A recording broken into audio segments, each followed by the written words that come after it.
সিভিটা যত শর্ট করে আমার কোয়ালিটিটাকে যত ফোকাস করতে পারবো, Right. সেই ক্ষেত্রে তার চান্সটা অনেক থাকে। যখন একটা সিভি স্ক্রিনিং করা হয়, হুম। যে লং সিভি গুলা কিন্তু সহজে মানে ওইরকম ফোকাসে আসে না। Focus এ আসে। বেসিক্যালি সবার একটা দিকে ফোকাস করা উচিত, সেটা হচ্ছে প্রোগ্রামিং।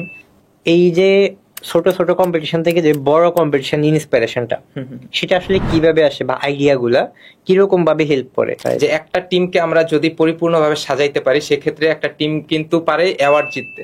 কম্পিটিশন ন্যাশনাল বা ইন্টারন্যাশনাল লেভেলের কম্পিটিশন, তো যারা করে তারা যেরকম ভালো করে, এর বাইরে যারা করে না তারাও তো ভালো করে। হ্যাঁ, হ্যাঁ। এত চাপ কিভাবে নিবে একজন স্টুডেন্ট? রাফিদ, অনেকদিন পর তোর সাথে দেখা হলো, নতুন বাংলাদেশে আমাদের প্রথম সাক্ষাৎ। হ্যাঁ, তোমাকেও স্বাগতম নাসিম। হ্যাঁ, ধন্যবাদ। তো রাফিদ, আমরা আসলে রেগুলারই পডকাস্ট করার ট্রাই করতেছি, তো সেখান থেকে পডকাস্ট মূলত আমরা জেনারেল ডিসকাশন গুলা করি। তো তোর সাথেও আমরা আজকে জেনারেল ডিসকাশন করবো যে আমাদের আসলে তুই দেখা যায় অনেক কম্পিটিশনে আমরা একসাথে করছি, তারপর হ্যাঁ। সেখান থেকে তুই অনেক রকমের চ্যালেঞ্জিং বা জব লাইফে গেছিস, রাইট? তো এই জিনিসগুলা তোর লাইফ থেকে আসলে মানুষে দেখা যাচ্ছে যে এই এক্সপিরিয়েন্স গুলা অনেকে অনেক কিছু শিখতে পারবে যারা বর্তমান স্টুডেন্ট। তো সেই বিষয়গুলোর ভিত্তিতে আমরা আজকে ডিসকাশন গুলা করবো। তো শুরুতেই তোর আসলে ভার্সিটি লাইফে আমি চলে যাই, রাইট? যেখানে আমরা আসলে 1-1 থেকে শুরু করছি। তো ভার্সিটি লাইফে কেউ যখন জয়েন করে, তখন আসলে তার জীবন দেখা যাচ্ছে যে একটু নতুনত্ব লাগে, যে আসলে দেখা যায় আমি আসলে নতুন লাইফে গেছি, সবাই একটু চিল করে, রাইট? হ্যাঁ। তো সেখান থেকে তোর আসলে ওদের জন্য সাজেশন কি, কিভাবে শুরু করা উচিত? বিশেষ করে ইঞ্জিনিয়ারিং ব্যাকগ্রাউন্ডকে ফোকাস করতে পারো বা জেনারিকও ফোকাস করতে পারো। তো আসলে বেসিক্যালি সবার একটা দিকে ফোকাস করা উচিত, সেটা হচ্ছে প্রোগ্রামিং। কারণ যে লাইনে যাক, ফার্স্টে ইনিশিয়ালি তাকে একটা স্পেসিফিক ল্যাঙ্গুয়েজ জানা লাগবে, বা একটা স্পেসিফিক প্রোগ্রামিং ল্যাঙ্গুয়েজ থেকে শুরু করলে তার জন্য সুবিধা হবে। কারণ সে যদি ফার্স্টে অ্যাডভান্স লেভেলে তো আর যেতে পারবে না, তাকে বেসিক দিয়ে শুরু করতে হবে, যেটা প্রতিটা ভার্সিটিতেই প্রথম বর্ষে সবাইকে শেখানো হয়, টিচাররা এটা শেখা করে। তো আমি মেইনলি বলবো যে স্টুডেন্টদের অবশ্যই প্রথম বছর থেকে এটা শুরু করা উচিত, যাতে প্রথম বছর হেলাফেলা করলে তাদের জন্য পরবর্তীতে এটা অসুবিধা হতে পারে। তো এটা যদি তারা প্রথম বর্ষ থেকে শুরু করে, তাহলে তাদের বেসিকটা ক্লিয়ার হয়ে যাবে। আর এই বেসিকটা ক্লিয়ার হলে তারা আস্তে আস্তে কম্পিটিটিভ প্রোগ্রামিং এ যেতে পারবে, কম্পিটিশন যেতে পারবে, যেসব কম্পিটিশন থেকে তারা অনেক কিছু শিখতে পারবে। এর মাধ্যমে তারা যে সফটওয়্যার ইঞ্জিনিয়ার হতে চায়, সফটওয়্যার ডেভেলপার হতে চায়, কেউ রিসার্চার হতে চায়, সেই আইডিয়াগুলো তারা ওইখান থেকে পেয়ে যাবে। আচ্ছা, এক্স্যাক্টলি। তো আসলে যেহেতু কম্পিটিশনের কথা বলছস, সো আমরা আসলে কম্পিটিশন নিয়ে অনেক ডিসকাশন করতে চাইছি, যে আসলে তো তোর লাইফে দেখা যায় তুই অনেক কম্পিটিশনে জয়েন করছস, এবং আমরা নিজেরা একসাথে টিম করে অনেক জয়েন করছি, রাইট? সো তুই কম্পিটিশন লাইফের যাত্রাটা একটু যদি বলো, যে কিভাবে, ধর তুই কিভাবে শুরু করছস এটা একটু বললে, আর যদি নতুন কেউ শুরু করতে চায়, যারা বর্তমানে স্টুডেন্ট, তারা আসলে কিভাবে শুরু করা উচিত, তো এগুলো নিয়ে একটু বল। আচ্ছা, এগুলো নিয়ে বলতে হলে আমার ফার্স্টে আমি শুরু করছিলাম সেকেন্ড ইয়ার থেকে। তো সেকেন্ড ইয়ারে আমার মাথায় হঠাৎ করে আসলো যে আমরা যেগুলো শিখতেছি এগুলো অ্যাপ্লাই করি। তো অ্যাপ্লাই যেহেতু করতেছি, এটা সবার সাথে কেন আমরা শেয়ার করতে পারতেছি না? এইরকম শেয়ার করার জন্য কি ধরনের প্ল্যাটফর্ম আছে? সো এই ধরনের প্ল্যাটফর্মের মধ্যে একটা ভালো প্ল্যাটফর্ম হচ্ছে হ্যাকাথন। বিভিন্ন ইউনিভার্সিটি এটা অ্যারেঞ্জ করে থাকে হ্যাকাথনে। তো আমার মাথায় ফার্স্টে চলে আসলো, আমরা সেকেন্ড ইয়ারে আমি ফার্স্ট একটা হ্যাকাথন দেখছিলাম, সেটা হচ্ছে ইস্ট ওয়েস্ট ইউনিভার্সিটির হ্যাকাথন। যেখানে আমার মাথায় আইডিয়া আসলো আমরা নতুন কিছু নিয়ে ওইখানে শোকেস করাইতে পারি, যাতে আমরা অন্যরা কি বানাইতেছে সেটা সম্পর্কে আইডিয়া নিতে পারি, আর আমরা যেটা বানালাম সেটার একটা ফিডব্যাক নিতে পারি, যেন সামনে আরো আমরা ভালো কিছু করতে পারি। তো ওইখান থেকে আমাদের মেনলি যাত্রা শুরু হয়েছে সেকেন্ড বর্ষ থেকে। এরপরে আমরা বিভিন্ন ভার্সিটিতে গেছি, আইওটি বুয়েট বিভিন্ন হ্যাকাথনে অ্যারেঞ্জ হয়েছে, সেখানেও গেছি। তারপর বিভিন্ন প্রজেক্ট শোকেস গুলা বিভিন্ন ভার্সিটিতে, সেখানেও আমাদের আইডিয়া গুলা নিছি। তো ওই আইডিয়া থেকে জেনারেট হইতেছে বিভিন্ন ধরনের নিউ প্রজেক্ট। তো এই ধরনের যেসব প্রজেক্ট এখন আসতেছে, যে এইসব নতুন ধরনের প্রজেক্ট আসতেছে, এগুলো কিন্তু ওইসব হ্যাকাথন আইডিয়া জেনারেশন এখান থেকে মেনলি ফোকাস করে ফিউচারে এগুলা বিভিন্ন কোম্পানিতে পরিণত হইতেছে, যেটা আমরা দেখতে পাইতেছি। তোর আমার স্কুল কিন্তু এই ধরনের একটা হ্যাকাথন প্ল্যাটফর্মের আইডিয়া থেকে কিন্তু জেনারেট হওয়া। এক্স্যাক্টলি। আচ্ছা, আমার নতুনদের জন্য একটা কথা বলতে পারি, যে শুধু প্রোগ্রামিং বা কম্পিটিটিভ প্রোগ্রামিং না করে পাশাপাশি তারা যেন নতুন ধরনের যেসব প্ল্যাটফর্মগুলো আসতেছে, হ্যাকাথন করে, প্রজেক্ট শোকেস করে, এগুলাতেও অ্যাটেন্ড করা। তাহলে এটা কি হবে, তাদের ফিউচারের এখন যেসব জেনারেশন আসছে, নতুন নতুন অনেক ইনোভেশন আইডিয়া নিয়ে আসতেছে, AI, machine learning, software engineering, robotics, যারা যেটাতে অ্যাপ্লাই করতেছে সেই ক্ষেত্রে নতুন নতুন ইনোভেশন আসছে, ব্রেইনস্টর্মিং হবে, প্লাস আইডিয়া শেয়ার হবে। তো একজন আরেকজনের থেকে জানতে পারবে যে আসলে কি কাজ হচ্ছে। তো এইগুলার যে ফিউচার, এগুলাই কিন্তু এক একটা নতুন নতুন প্রজেক্ট হবে, এগুলাই বড় বড় এক একটা কোম্পানি হয়ে যেতে পারে। তো এইগুলাতে তাদের ফোকাস করলে পাশাপাশি আমার মনে হয় যে ফিউচারও তাদের অনেক সুবিধা হবে এবং তাদের অনেক নলেজ গ্যাদার হবে। এক্স্যাক্টলি। আচ্ছা, তো এখন দেখা যাচ্ছে যে তুই বলছিলি যে সেকেন্ড ইয়ার থেকেই শুরু করছিলি বা 2-1 থেকেই কম্পিটিশন শুরু করছিলি। তো দেখা যায় একজন স্টুডেন্ট যখন ফার্স্ট ইয়ারে ভর্তি হয়, তো সেখানে খুবই ন্যারো টাইম, এবং সে দেখা যায় ভার্সিটির ডিপার্টমেন্টাল চাপ থাকে, রাইট? তো এরপরে পাশাপাশি দেখা যায় নতুন ভার্সিটিতে ভর্তি হয়েছে এত যুদ্ধ করার পরে, তো তখন একটা মেন্টাল হেজিটেশন থেকে মুক্ত হয়েছে। এরপরে এই 1 বছরের মধ্যে সে কিভাবে এত দ্রুত মেন্টাল বা সব দিক থেকে সে মাইন্ড সেট করে সে দ্রুত কম্পিটিশনে জয়েন করতে পারে, এটার জন্য তার আসলে প্রিপারেশনটা কেমন হওয়া উচিত? তার প্রিপারেশনটা হতে হবে ফার্স্টে, সে তো বেসিক প্রোগ্রামিং নিয়ে তার সব কিছু ক্লিয়ার থাকা লাগবে, তো ওইটাতে তার ফোকাস করে দেন সে তার চিন্তা করা লাগবে যে আমার ফিউচার প্ল্যান কি, অ্যাকচুয়ালি আমি কি কোন দিকে যেতে যাচ্ছি। তো ওইটার উপর বেসিস করে সে আগাইতে পারে, যেমন কারো থাকে সফটওয়্যার ইঞ্জিনিয়ার হওয়া, কারো রিসার্চার হওয়া। তো ওইটা মাথায় তাকে যদি আগে সেট করা থাকে তার জন্য সুবিধা হবে যে আসলে আমি কোন দিকে যাব। রাইট। তো সেখান থেকে তার মাইন্ডসেটটা যদি ঠিক থাকে, ফার্স্টে অনেকে হেজিটেট হইতে পারে যে আসলে আমি কি যাব কি যাব না, আমি কি বানাইলাম এটা কি মানুষ গ্রহণযোগ্যতা নিবে নাকি, আমি এটা একটা খেলনার মতো মনে হইতে পারে যে অনেকের কাছে এটা তো এখন রেগুলার পাওয়া যায়। তো এগুলা চিন্তা না করে তার উচিত যে সবাইকে ফেস করা। যে যখন সে বুঝতে পারে যে সবাইকে ফেস করে আমি নতুন ছোট জিনিস নেই, ছোট একটা কমন জিনিস নিয়েও যাই, কিন্তু আমি কি করতে পারবো যে এটা সবার সামনে শোকেস করাইতেছি, এটা তার মধ্যে একটা মোটিভেশন আসবে, তার মধ্যে একটা কনফিডেন্ট আসবে ফিউচারে এটা নিয়ে কাজ করার, যে আমি আরো ইনোভেশন জিনিস নিয়ে কাজ করবো। তখন সে যখন সবার সাথে মেলামেশা করবে কম্পিটিশনে, যে ওদের থেকে নতুন নতুন আইডিয়া পাবে যে আমি আরো কি কি কাজ করতে পারি, আর কোথায় কোথায় আমার ইমপ্রুভমেন্ট দরকার। তো আস্তে আস্তে এটা গ্রো আপ হবে, 1-2 দিনে গ্রো আপ হবে না, এটার জন্য তাকে সময় দিতে হবে, এটার সাথে তাকে লেগে থাকতে হবে। তাহলে বেসিক্যালি হচ্ছে যখনই সে অপরচুনিটি পায়, যে বা কোথাও যদি দেখা যায় বিভিন্ন ভার্সিটিতে হয় বা নিজের ভার্সিটিতে হয়, সে আসলে জয়েন করা উচিত, পার্টিসিপেট করা উচিত। অবশ্যই সে পার্টিসিপেট করা উচিত, কিছু যত কমই পারুক বা যাই পারুক সে চেষ্টা করা উচিত, আবার যেটুকু আউটপুট আসুক সে এটা নিয়ে হ্যাপিনেস থাকা উচিত।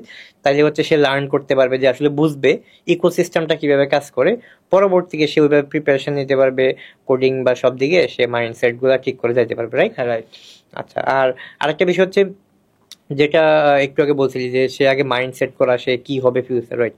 তো ফার্স্ট ইয়ারে তো সে আসলে মাইন্ড সেট মনে করতে পারবে না, কিন্তু ফিউচারে যাই হোক সে আমার মনে হয় তখন থেকে শুরু করে দেওয়া উচিত, তাই না? সে যদি তখন থেকে শুরু করে তাহলে ফিউচারে কিন্তু সে এক ধাপ অ্যাডভান্স লেভেলে চলে যাবে। আচ্ছা, এখন তোর প্রথম কম্পিটিশনের কথা বলছিস যে ইস্ট ওয়েস্টের কথা, রাইট? এরপরে তো আমরা মনে হয় সবার আগে শুরুতে সবচেয়ে যে আমরা যে অ্যাওয়ার্ড পাইছি একটা, সেটা হচ্ছে পিপল চয়েস উইনার অ্যাওয়ার্ড পাইছিলাম। তো ওই অ্যাওয়ার্ডটা পাইছিলাম ড্যাফোডিল থেকে, রাইট? আমরা ফার্স্ট টাইম, ওটা তো সম্ভবত সেকেন্ড ইয়ার, রাইট? হ্যাঁ, হ্যাঁ, 2-1 তো ওই কম্পিটিশন নিয়ে যদি কোনো কিছু বলার থাকে, আমরা টিম সহ এই যে কিভাবে প্রিপারেশন নিছি বা কিভাবে মাইন্ডসেট করছি, ওইটা নিয়ে যদি তুই ইউজারদের উদ্দেশ্যে বলো। হ্যাঁ, এটা বলা যায় যে এটা অনেক ইন্টারেস্টিং একটা স্টোরি ছিল, যে আসলে এক রাতের মধ্যে ইনোভেটিভ একটা আইডিয়াকে ইমপ্লিমেন্টেশনে নিয়ে আসা, সেটা থেকে আসলে আমরা শোকেস করানো, সেটা দিয়ে আবার অ্যাওয়ার্ড জিতা। মানে এটা আসলে আমাদের ফার্স্ট ইনিশিয়েটিভ ছিল না যে আমরা অ্যাওয়ার্ড জিতবো, আমাদের ফার্স্ট ইনিশিয়েটিভ ছিল যে আমরা নতুন ইনোভেশন কোন আইডিয়া নিয়ে ইমপ্লিমেন্ট করে সবার সাথে সেটা শোকেস করব, সবাইকে দেখাবো যে আমাদের আইডিয়াটা কি, তাদের থেকে ফিডব্যাক নেব যেন আমরা ফিউচার এটা নিয়ে কি কাজ করতে পারি, এবং অন্যদের সেই আইডিয়াগুলোর সাথে একই ক্যাটাগরিতে কি কি আছে সেই আইডিয়াগুলো যেন আমরা জানতে পারি এবং তাদের সাথেও কি শেয়ার করতে পারি, তাদের থেকে নলেজ নিতে পারি যে তারা কিভাবে কাজ করতেছে। তো আমাদের ওইটা ছিল খুব ইন্টারেস্টিং, যে ওইখানে আমরা জয়েন করছিলাম জাস্ট আমাদের নর্মাল প্রজেক্টটা যেটা ছিল ওইটাকে আমরা শোকেস করাইতে। তো ওইখানে যে যে আমাদের মেন্টর ছিল তিনি আমাদের অনেক মোটিভেশন করছে যে না, তোমাদের প্রজেক্টটা মোটামুটি ভালোই আছে, তোমরা এটার উপরে এফোর্ট দাও, আরো যদি তোমরা এটাকে ইফিশিয়েন্ট করতে পারো তাহলে তোমাদের একটা অপরচুনিটি থাকবে ভালো। তো ওইখানে আমরা ফোকাস করে আমরা আমাদের প্রেজেন্টেশনের ক্ষেত্রে আমাদের মাঝখানে কিন্তু এরর খাইছিলাম অনেক, যে কোড মিলতেছে না, ওইটা খুব ইন্টারেস্টিং, যে আমাদের অনেক বাগ ছিল কিন্তু আমাদের ওটা মাথায় টেনশন ছিল যে আমরা এক রাতে কিভাবে ফিক্স করব। তো এইখানে মেইনলি কাজ হচ্ছে টিম ওয়াইজ, যে একটা টিমকে আমরা যদি পরিপূর্ণভাবে সাজাইতে পারি সেক্ষেত্রে একটা টিম কিন্তু পারে অ্যাওয়ার্ড জিততে। কারণ আমাদের যদি 4 জনই যদি একই কাজ করি তাহলে সেই ক্ষেত্রে কিন্তু সময় আমাদের খুবই কম সময় কিন্তু আমরা পুরাটা শেষ করতে পারবো না। তো আমাদের গেম চেঞ্জ ওইখানেই ছিল যে আমরা টিম ওয়াইজ এক একজন এক এক ক্যাটাগরিতে কাজ করছি, একজন প্রেজেন্টেশন নিয়ে কাজ করতেছে, একজন বাগ ফিক্সিং নিয়ে কাজ করতেছে, একজন ইফিশিয়েন্ট করার জন্য কাজ করতেছে, পোস্টার ডিজাইন নিয়ে কাজ করতেছে, আরেকজন কমিউনিকেশন নিয়ে কাজ করতেছে, সবার সাথে কমিউনিকেট করতেছে, সবার থেকে আইডিয়া জেনারেট করে আমাদেরটা কিভাবে ইমপ্রুভমেন্ট করা যায় তাদের থেকে ফিডব্যাক নিতেছে। তো এইগুলা যখন একটা সামঞ্জস্যপূর্ণ হবে তখনই আমার মনে হয় যে একটা ভালো প্রজেক্ট তৈরি হবে এবং সবাই থেকে সেটা একটা গেম চেঞ্জিং থিং থাকবে। আবার আমাদের কিন্তু একটা মেন্টাল প্রেসার গেছে সেখানে, যে এররটা ইনস্ট্যান্টলি সলভ করা লাগবে এত অল্প টাইমের মধ্যে, রাইট? এখানে একটা কথা হচ্ছে যে সবাইকে মনে রাখতে হবে যে বাগ, যারা মেইনলি সফটওয়্যার ইন্ডাস্ট্রিতে আছে, আইটি রিলেটেড বা যে কোনো কিছু, বাগ এটা হচ্ছে লাইফের সবসময় থাকবে, এটা কখনো ছাড়বে না। তো ওই সময় ঘাবড়ানো যাবে না, ওই সময় নিজের ধৈর্যটাকে ধরে রাখতে হবে, পেশেন্স ধরে রেখে কাজ আগায় নিতে হবে। তাহলেই সে যদি ওই স্পেসিফিক পোর্শন কোথায় আসলে বাগটা আছে সেখানে ফোকাস করে কাজ করে, তাহলে এটা সলভ হওয়া সম্ভব। আমাদের 100টাও বাগ থাকতে পারে, কিন্তু আমরা স্পেসিফিক একটা একটা করে যদি আগাই তাহলে সেক্ষেত্রে 100টাই সলভ করা সম্ভব। এখন যদি কেউ বলে ভাই আমি একসাথে 100টা দেখবো, এটা তাহলে কখনোই পসিবল না, এবং এক রাতের মধ্যে তো এটা পসিবলই না। সেক্ষেত্রে আমাদের ওইখানে আরেকটা চ্যালেঞ্জিং ছিল যে আমরা একটা একটা করে আগাইছি, একটা একটা সলভ করে দেন আমাদের ফিনিশ টাইম লাইনের মধ্যে সেটা আমরা শোকেস করাইতে পারছি। আচ্ছা, ওই সময়ের বাগ আর এই সময়ের বাগ, এটা তো পার্থক্য আছে, যে কারণ এখন 2024-25 সাল, এআই এর যুগ, চ্যাট জিপিটির যুগ, রাইট? এই দুই বাগের মধ্যে কি ধরনের পার্থক্য আছে বলে মনে হয়? এই দুই বাগের মধ্যে আমার মনে হয় হিউজ পার্থক্য ছিল। আমরা যখন শুরু করছিলাম তখন অ্যান্ড্রয়েড স্টুডিও দিয়ে আমরা যখন অ্যাপস ডেভেলপমেন্ট করতাম, তখন আমাদের কাছে খুব চ্যালেঞ্জিং ছিল যে আমাদের ডিভাইসের ক্ষেত্রে একটা চ্যালেঞ্জিং পার্ট ছিল যে একটা সব ডিভাইসে রান করানো, আমাদের ইফিশিয়েন্ট ডিভাইস ছিল না। তারপর এটার বাগগুলা আবার অ্যাভেলেবেল ছিল না, যে চ্যাট জিপিটি ছিল না, জেমিনাইকে দিলাম যে আমার বাগ এরকম একটা বাগ আছে, তো আমার এই বাগের একটা সলিউশন দাও, সে আমাকে সাথে সাথে তো ইনস্ট্যান্ট দিতে পারতো। কিন্তু আমাদের সময় এগুলো ছিল না, তো আমাদের অনেক ঘাটাঘাটি করা লাগতো, স্ট্যাক ওভারফ্লো ছিল, আমাদের মিডিয়াম আর্টিকেল দেখে গুগলে সার্চ করে দেখা লাগতো, বাট হুবহু সেম বাগ তো সবাই পাইতো না। তো এটা রিলেটেড বাগ থেকে আমরা আইডিয়া নিয়ে দেন এই বাগটাকে কিভাবে সলভ করতাম সেদিকে আমরা ফোকাস করতাম, কারণ একদম ডিরেক্ট তখন আমাদের যে সলিউশন ছিল ওটা আমাদের হ্যান্ডস অন ছিল না অনেক, রাইট? আর রিসেন্টলি তো শুধু কোডিং এর জন্য আলাদা কিছু এআই টুলস আছে, যেমন ক্লাউডি আছে, গিটহাব কোপাইলট আছে, যেটা গিটহাবে তোর পুরো প্রজেক্টের জিনিসটা অ্যানালাইসিস করে, যে পরবর্তী এখানে বাগ হইলে সে ওই প্রজেক্টের আঙ্গিকে কি ধরনের সলিউশন হবে সেটাও বলে দেয়, not the generic solution. So এই কারণে ওই আমাদের সময়ের বাগ আর এই সময়ের বাগের মধ্যে সলভ করা হচ্ছে হিউজ ইজিয়ার, রাইট? আইডেন্টিফাই করা বাকি ইজিয়ার। তো এই জিনিসটা খুবই স্মার্ট আর কি, এখন যে বর্তমান যুগ অনেক অ্যাডভান্স আমাদের চাইতে। আমরা এটা আসলে আমাদের অ্যাডভান্স শুধু আমাদের এই এখনকার জন্য না, এই ক্ষেত্রে আমাদের আরো কতগুলা উপকারিতা আছে। সেক্ষেত্রে হচ্ছে আমাদের শুধু ডিবাগ বা বাগ করার জন্য এআই বা জেমিনি না, বা আমাদের কোড অ্যাসিস্ট্যান্ট না, তারা এখন আমরা যেই সফটওয়্যার, সাপোজ আমরা কোনো কিছু ডেভেলপ করতে চাই বা আমাদের একটা টাস্ক আছে সেই টাস্কটা কমপ্লিট করতে চাই, সেক্ষেত্রে আমাদের জেমিনাই বা চ্যাট জিপিটি ইউজ করে কম সময়ে আমরা একটা জেনেরিক সলিউশন দিতে পারতেছি। তো আমি এই সলিউশনটাকে নিয়ে ইফিশিয়েন্ট করতে পারি, আমার মতো আরো ডেভেলপ করতে পারি, বা আমার মতো আরো অন্যান্য প্রজেক্ট ইউজ করতে পারি। এক্ষেত্রে আমাদের একটা টাইম কনজিউমিং এর বিষয় আসছে যে আমরা কম টাইমের ভিতর কিভাবে সলিউশন করতে পারি। এর ফলে কিন্তু আরো প্রোডাকশন টাইমটা যেটা, এটা আরো কিন্তু লেস হয়ে যাইতেছে, আমরা কম টাইমে কিন্তু আরো প্রোডাক্টিভ কাজ করতে পারতেছি। ওই টাইমটাকে আমরা স্টাডির ক্ষেত্রে অ্যাপ্লাই করতে পারি, ওই টাইমটা আরো ইফিশিয়েন্ট কোড বেসিস করার জন্য কিভাবে আমরা কোডটাকে ইফিশিয়েন্ট করব সেই ক্ষেত্রে আমরা ফোকাস করতে পারি, বা আমাদের অন্যান্য যে প্রোডাক্টগুলো আছে সেইগুলো প্রোডাক্টে আমরা কিভাবে কাজ করব সেইগুলো নিয়েও কিন্তু আমরা অনেক টাইম পাইতেছি এইগুলা করার জন্য। তো এই ক্ষেত্রে আমাদের এই উপকারিতা মানে বর্তমান জেনারেশনে এই জেমিনাই অনেক অ্যাডভান্স, তারা আমাদের চাইতে হবে আর কি, রাইট? অ্যাডভান্স হবে। খুবই সুন্দর। আচ্ছা, তো এটা তো আমাদের ইনিশিয়াল একটা কম্পিটিশনে আমরা ডিসকাশন করলাম, এরপরে তো আমরা দেখা যায় অনেক বড় বড় অনেক কম্পিটিশন করেছে, ন্যাশনাল লেভেলের বা আমরা অনেক ইন্টারন্যাশনাল লেভেলেও ট্রাই করছি আমরা, রাইট? কম্পিটিশনে সবগুলোতে অ্যাওয়ার্ড পাই নাই, কিছুগুলো অ্যাওয়ার্ড পাইছি, কিছুগুলো এইভাবে চলছিল, রাইট? ইভেন আমরা ন্যাশনাল হ্যাকাথনে দিচ্ছি। সো এই যে ছোট ছোট কম্পিটিশন থেকে যে বড় কম্পিটিশন ইন্সপিরেশনটা, সেটা আসলে কিভাবে আসে বা আইডিয়াগুলা কিরকম ভাবে হেল্প করে? লাইক আমি একটা ছোট কম্পিটিশন দিলাম, এখান থেকে তো আমার আইডিয়াটা দেখা যায় একটু আগের থেকে স্মার্টার হয়েছে, এবং ছোট কম্পিটিশন থেকে বড় কম্পিটিশন দিলাম, আগের থেকে আরো বেটার স্মার্টার হয়েছে, রাইট? এই যে ইকোসিস্টেমটা, এটা কিভাবে কাজ করে বলে মনে করো আর কি, যেটা ওরা আসলে ওইভাবে যাদের ব্রেইনস্টর্মিং করতে হেল্প হবে আর কি? তোর এটা একটা ভালো কোশ্চেন যে আমরা কিভাবে একটা বড় কম্পিটিশনে তো আর ডিরেক্টলি জাম্প করা যায় না।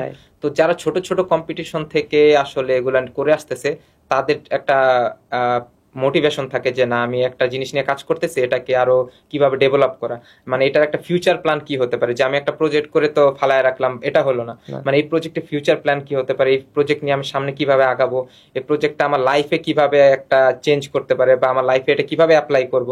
তো তো এইগুলা জিনিস যখন তার মধ্যে চলে আসবে, সে আস্তে আস্তে গ্রো আপ হইতে থাকবে এবং সে চিন্তা করবে যে আমি এখন ছোট মানে ছোট একটা কম্পিটিশনে না থেকে, সাপোজ একটা জেলা পর্যায়ে কম্পিটিশনে না থেকে আমি এটা বিভাগ পর্যায়ে চলে যাব। এখন বিভাগে যেহেতু আমি একটা চলে আসছি, আমার একটার মধ্যে কনফিডেন্স চলে আসছে যে আমি এটা নেক্সট স্টেপ কি করতে পারি, তো এখান থেকে আমি ইন্টারন্যাশনালি সেটা শোকেস করতে পারি। তো এইভাবে আসলে স্টেপ বাই স্টেপ গেলে জিনিসটা সবার জন্য ভালো হবে।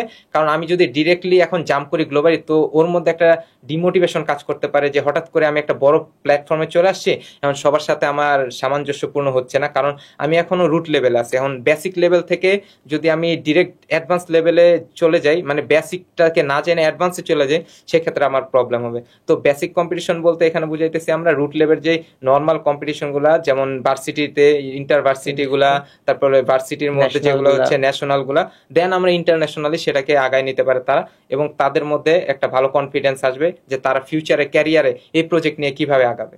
এক্স্যাক্টলি। আচ্ছা, তো এই কম্পিটিশন ন্যাশনাল বা ইন্টারন্যাশনাল লেভেলের কম্পিটিশন, তো যারা করে তারা যেরকম ভালো করে, এর বাইরে যারা করে না তারাও তো ভালো করে।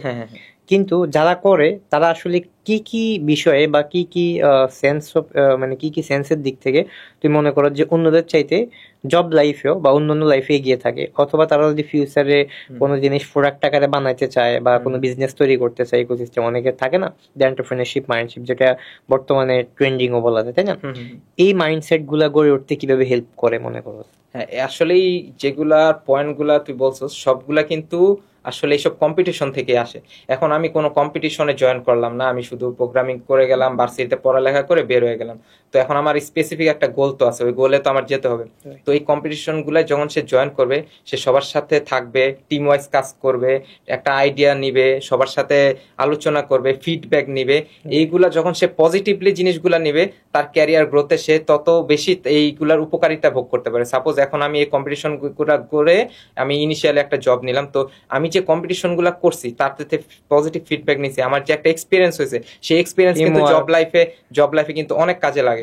টিম ওয়াইজ কাজ করার ক্ষেত্রে, আইডিয়া শেয়ারিং এর ক্ষেত্রে, আমার নতুন কোন আইডিয়া যদি জেনারেট করে সেগুলো প্রজেক্টে কিভাবে আমি ইমপ্লিমেন্ট করতে পারি, সেগুলো যেন ফিউচার ওয়ার্ক থাকে আমার লাইফে, কিভাবে সেগুলো আমি অ্যাপ্লাই করতে পারি, সেগুলো নিয়ে তার একটা ভালো আইডিয়া হবে। আদারওয়াইজ সে যদি শুধু একটা ছোট রুমের মধ্যে বসে যদি ছোট চিন্তা করে, সেক্ষেত্রে হবে না। আমার চিন্তা শক্তিটা থাকতে হবে বিশাল, যেন আমার এই চিন্তার মাধ্যমে ফিউচার চেঞ্জগুলো হয়, যেন আমার একটা জেনারেশন আমার এই চিন্তার মাধ্যমে, ইনোভেশনের মাধ্যমে একটা উপকারিতা ভোগ করতে পারে। এই ধরনের চিন্তা থাকতে হবে, তাহলে সে আসলে সামনে আগায় যেতে পারবে এবং এগুলা তাদের জব লাইফে হিউজ কাজ করবে। এখন একটা জব ইন্টারভিউতে গেল, এখন তাকে বেসিক্যালি কোশ্চেন করলে যে তুমি কি কি করছো, এখন সে যদি একটা কম্পিটিশনে জয়েন করে থাকে, তার যে প্রজেক্ট আছে সেই প্রজেক্টটা যদি তাকে দেখায়, তারা কিন্তু যারা ইন্টারভিউ নিবে তারা কিন্তু অনেক খুশি হয়ে যাবে যে না, এই ছেলেটা এটা নিয়ে কাজ করছে, তার এক্সপিরিয়েন্স আছে। সে চাবে যে ওই ছেলেটাকেই কিন্তু তার কোম্পানিতে আনতে, কারণ তার আগের এক্সপিরিয়েন্সটা সে প্রজেক্টে, তাদের প্রজেক্টে কাজে লাগাইতে পারবে। এবং সে কিন্তু টিম ওয়াইজ আগে কাজ করছে, মানে কম্পিটিশনে সে যেহেতু জয়েন করছে, সে টিমে কাজ করছে, তার একটা টিম ওয়াইজ এক্সপিরিয়েন্স আছে যে কিভাবে কাজ করা হয় আর একটা প্রোডাক্ট কিভাবে ডেলিভারি করা হয়, সেক্ষেত্রেও তার একটা সেক্ষেত্রেও তার কিন্তু একটা ভালো আইডিয়া থাকবে। এইগুলা কিন্তু তার ক্যারিয়ার গ্রোথেও অনেক কাজে লাগবে। এখন বিষয়টা হচ্ছে গিয়ে দেখা যাচ্ছে যে এত চাপ কিভাবে নিবে একজন স্টুডেন্ট, তো অনেক কিছু বলে ফেলতেছে, অনেক কিছু করবে, এখন তো সে তো মানুষ, তাই না? তার তো রিল্যাক্স, সে তো ইউনিভার্সিটিতে বসে শুধু পড়াশোনা করবে, এটাই তার উদ্দেশ্য না, তার সবকিছু না।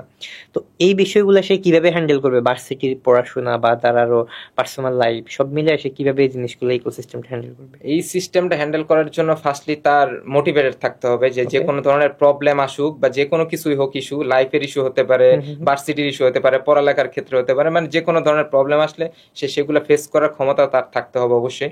এবং শুধু পড়ালেখার ক্ষেত্রেও তো না, তার লাইফেও অনেক প্রবলেম হইতে পারে। সো এইগুলো হ্যান্ডেল করার মতো তার শক্তি, সামর্থ্য অবশ্যই থাকা লাগে, কারণ এগুলা সবার লাইফে কিন্তু প্রবলেম থাকে। এই যে আমরা মানুষ, আমরা তো শুধু প্রবলেম ছাড়া হই না, আমাদের ক্ষেত্রেও ভার্সিটিতে পড়ালেখায় সমস্যা হয়েছে, লাইফে সমস্যা হয়েছে, তো এগুলো ওভারকাম করে আমরা আসছি।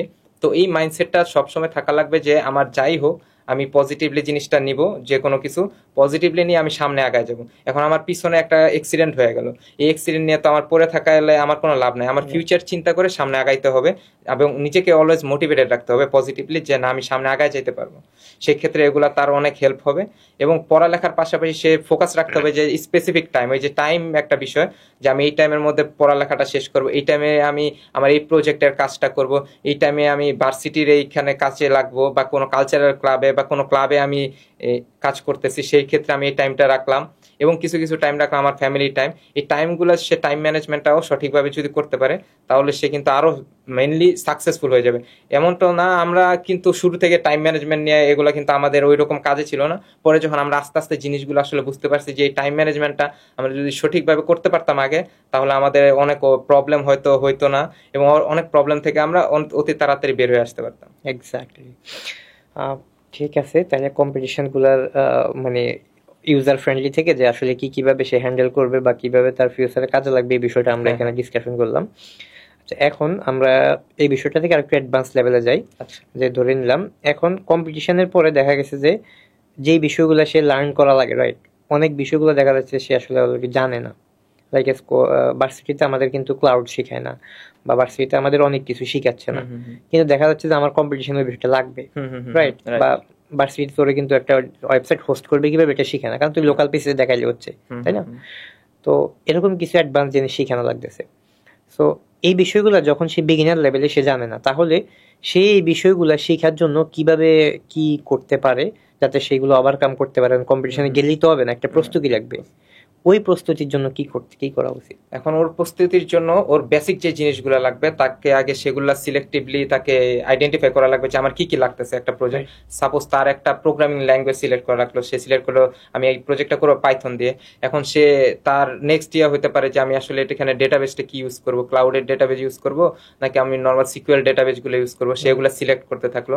দেন সে সিলেক্ট করবে যে আমি এগুলার সাথে হোস্টিং কিভাবে করব, এইটা কিভাবে শো করাবো যেন সবাই দেখতে পারে, এটার ফ্রন্ট এন্ড কি হতে পারে, এটার ব্যাক এন্ড কিভাবে আমি ইমপ্লিমেন্ট করব। তো এগুলা নিয়ে সে যখন একটা সাবজেক্টিভলি সবগুলো সিলেক্ট করে ফেলবে, তখন সে আসলে এগুলোর বেসিক জানার জন্য সে বিভিন্ন কোর্স, যে এই রিলেটেড কোর্সগুলো সে দেখতে পারে। এখন অনেক প্ল্যাটফর্ম আছে এগুলো কোর্স জানার জন্য, যে অনেক প্ল্যাটফর্মগুলো কিন্তু এখন সহজে এই কোর্সগুলো জানার জন্য বেসিক লেভেল থেকে একদম বিগিনার লেভেল থেকে অ্যাডভান্স লেভেলে সবকিছু কিন্তু প্ল্যাটফর্মের মাধ্যমে শেখানো হইতেছে। এবং কিছু যদি বেসিক জিনিস জানতে চায় সেক্ষেত্রে ইউটিউবের ছোট ছোট ভিডিও আছে, ক্লিপ আছে, ওগুলা দেখতে পারে ফ্রি। কিন্তু অ্যাডভান্স লেভেলের জানার জন্য তাকে বিভিন্ন কোর্সে যদি করে থাকে তাহলে সেক্ষেত্রে মনে হয় আমার খুব তাদের অনেক উপকার হবে, যে না তাদের অনেক হাতে কলমে শিখিয়ে দেবে। অনেক সময় ইউটিউবে দেখা যায় যে নর্মালি একটা ডিসকাশন আছে প্রজেক্ট নিয়ে করতে থাকে, কিন্তু ওইটা আবার ইমপ্লিমেন্ট করতে যে সে অনেক কিছু অনেক ফেস করে, বাগ ফেস করে, কারণ হুবহু সেমটা তো হয় না, বা ভার্সনে চেঞ্জ হয়, হ্যাঁ অনেক কিছু চেঞ্জ হয়ে যায়। সেক্ষেত্রে সে আসলে যদি কোর্সের কোনো একটা বেসিক কোর্সের আন্ডারে চলে আসে যে আমি এগুলো বেসিকটা শেষ করে অ্যাডভান্সে যাব, সে ওইখান থেকে কিন্তু সে হেল্পও নিতে পারবে, মেন্টর থেকে হেল্প নিতে পারবে, ওই প্ল্যাটফর্ম থেকে হেল্প নিতে পারবে। কোনো ইস্যু হলে সেখান থেকে সে একটা ভালো অপরচুনিটি পাইতেছে সেগুলো জানার জন্য। তো ওই ধরনের প্ল্যাটফর্মও সে ইউজ করতে পারে, এবং সেইটার পাশাপাশি সে স্টাডি করতে পারে, বিভিন্ন বুক স্টাডি করতে পারে, যেমন বিগিনার লেভেলের বুকগুলা দেখতে পারে। সেক্ষেত্রেও তার অনেক টাইম লাগবে, মানে তাকে টাইম কনজিউমিং জিনিসটা মাথায় রেখে সামনে আগায় যেতে হবে। সে যদি চিন্তা করে না ভাই আমার তো পড়তে অনেক টাইম লাগবে, এখন আমার পড়তে তো একটা বই শেষ করতে তো একদিনে শেষ হবে না, তো এখন আমি যদি কোনো শর্ট ভিডিও পাই বা আমার এমন কোনো প্ল্যাটফর্ম থাকে সেখান থেকে যদি আমার বেসিক জিনিসগুলো তাড়াতাড়ি আমি শিখতে পারি যেন আমি আমার প্রজেক্টে ইমপ্লিমেন্ট করতে পারি, সেক্ষেত্রে সে এই কোর্সগুলো দেখতে পারে। সেক্ষেত্রে তার ওই বেসিক জিনিসগুলা কম সময়ে জানতে পারবে। এবং সে যদি ফিউচারে আরো জানতে চায় সে ওই যে বুক পড়তে পারে, তার অ্যাডভান্স কোর্স করতে পারে, ঘাটাঘাটি করতে হবে, মানে রিসার্চ করতে হবে, সেগুলো সব জিনিসগুলো নিয়ে সে কাজ করতে হবে, তাহলেই সে যে আমার অ্যাডভান্স লেভেল বেসিক লেভেল সব ক্লিয়ার থাকবে। ওকে, নাইস। আচ্ছা, আমরা কম্পিটিশনে যেহেতু আছি, আমরা কম্পিটিশনের বিভিন্ন পার্ট নিয়ে আরেকটু কথা বলি। লাইক কম্পিটিটিভ প্রোগ্রামিং এর কম্পিটিশন আমরা কিন্তু অনলাইনেও প্র্যাকটিস করতে পারি, বিভিন্ন ওয়েবসাইট আছে, ইউবিএ, কোড প্রসেস, বিভিন্ন ওয়েবসাইট আছে, রাইট। আবার হ্যাকাথনের ক্ষেত্রে অ্যাকচুয়ালি এরকম ওয়েবসাইট ইনস্ট্যান্ট করার নাই, কারণ হচ্ছে এটা ইনস্ট্যান্টলি ফিডব্যাক দেওয়ার মতো না, এটা আসলে বড় বড় কম্পিটিশন হয়, অনলাইনে হ্যাকাথন হয়, ওইখানেও দেওয়া যায় আর কি। তো আবার এরকমই দেখা যায় মেশিন লার্নিং, যদি আমরা মেশিন লার্নিং এর এরকম কম্পিটিশন নিয়ে চিন্তা করি, তো মেশিন লার্নিং এর এরকম কম্পিটিশন হচ্ছে ক্যাগলের একটা ওয়েবসাইট, রাইট। সো এই ক্যাগলের ওয়েবসাইটে তুই নিজেও কিছু কন্টেস্ট করছস, প্র্যাকটিস করছস, নোটবুক দেখছস। তো এই ক্যাগলের কন্টেস্ট নিয়ে তোর আসলে যদি কিছু বলতে চাস যে আসলে একজন লার্নার যে হচ্ছে আসলে মেশিন লার্নিং জানে, আমরা মেশিন লার্নিং এর বিষয় নিয়ে পরে ডিসকাস করবো আবার একটু, কিন্তু এখন জাস্ট কম্পিটিশনের পার্ট থেকে যে ক্যাগল ওয়েবসাইট নিয়ে একটু ডিসকাশন করতে চাচ্ছি। তো সেই ক্ষেত্রে সে কিভাবে মানে এই যে বিষয়গুলো কিভাবে লার্ন করতে পারে আর কি। হ্যাঁ, ক্যাগেলে ভালো একটা কম্পিটিশন হয় ওখানে মেশিন লার্নিং এআই নিয়ে, তারা প্রতি মাসেই কোনো না কোনো কম্পিটিশন থাকে। তো আমরা ফার্স্ট যখন শুরু করছিলাম ক্যাগেল নিয়ে, তো ওইরকম অত হিউজ আলোচনা ছিল না যখন আমরা শুরু করছিলাম, জাস্ট নোটবুক আর কিছু কম্পিটিশন হইতো, তাও 3-4 মাস পর পর কম্পিটিশন গুলা হইতো। তো ওইখানে আসলে জয়েন করলে তারা অনেক কিছু জানতে পারবে যে বাইরের যারা আছে, এটা গ্লোবালি যেহেতু হচ্ছে, যে তারা কিভাবে কাজ করতেছে, তারা কিভাবে ইমপ্লিমেন্ট করতেছে, তাদের প্রসেসটা আসলে কি, মেশিন লার্নিং নিয়ে তাদের আইডিয়াগুলো কিরকম আসতেছে, তারা ইফিশিয়েন্টলি কিভাবে একটা মডেলকে ট্রেন করতেছে, ডেটা সেটটাকে আরো ইফিশিয়েন্টলি ইউজ করতেছে কিভাবে, রাইট। তারা ডেটা সেটটাকে প্রপারলি প্রি প্রসেসিং করে কিভাবে কাজ করাইতে পারতেছে, এবং একটা মডেলকে কম টাইমের মধ্যে ইফিশিয়েন্ট রেজাল্ট কিভাবে এনে দিতে পারতেছে, অ্যাকুরেসিটা কিভাবে বাড়তেছে, এগুলা নিয়ে তারা কিন্তু একটা ডিসকাশন প্যানেলও থাকে, যে এগুলা কারো কোশ্চেন থাকলে সে ওইটা নিয়ে ডিসকাস করতে পারে ওই গেলে। তো ওইটার মাধ্যমে কিন্তু তারা অনেক নলেজ ওইখান থেকে পাইতে পারে মেশিন লার্নিং এআই নিয়ে, কম্পিটিশন নিয়ে। তো আমাদের সময় কিন্তু এগুলা নিয়ে কোনো আলোচনা হইতো না, কিন্তু এখন অনেক প্ল্যাটফর্ম দেখা যায় যে এই ক্যাগেল কম্পিটিশন নিয়ে বিভিন্ন কোর্স কিভাবে বেসিক থেকে শুরু করতে পারে, কারণ একজন হঠাৎ করেই তো এসে ক্যাগেল সম্পর্কে জানবে না। রাইট। তো আমি হঠাৎ করে ফার্স্ট, সাপোজ আমি ধরি যে আমি ফার্স্ট ঢুকতেছি ক্যাগেলে, এখন হঠাৎ করে আমার কাছে জিনিসটা অচেনা মনে হইতেছে, যে আমি তো আগে এরকম কোনো প্ল্যাটফর্মে আসলে কাজ করি নাই বা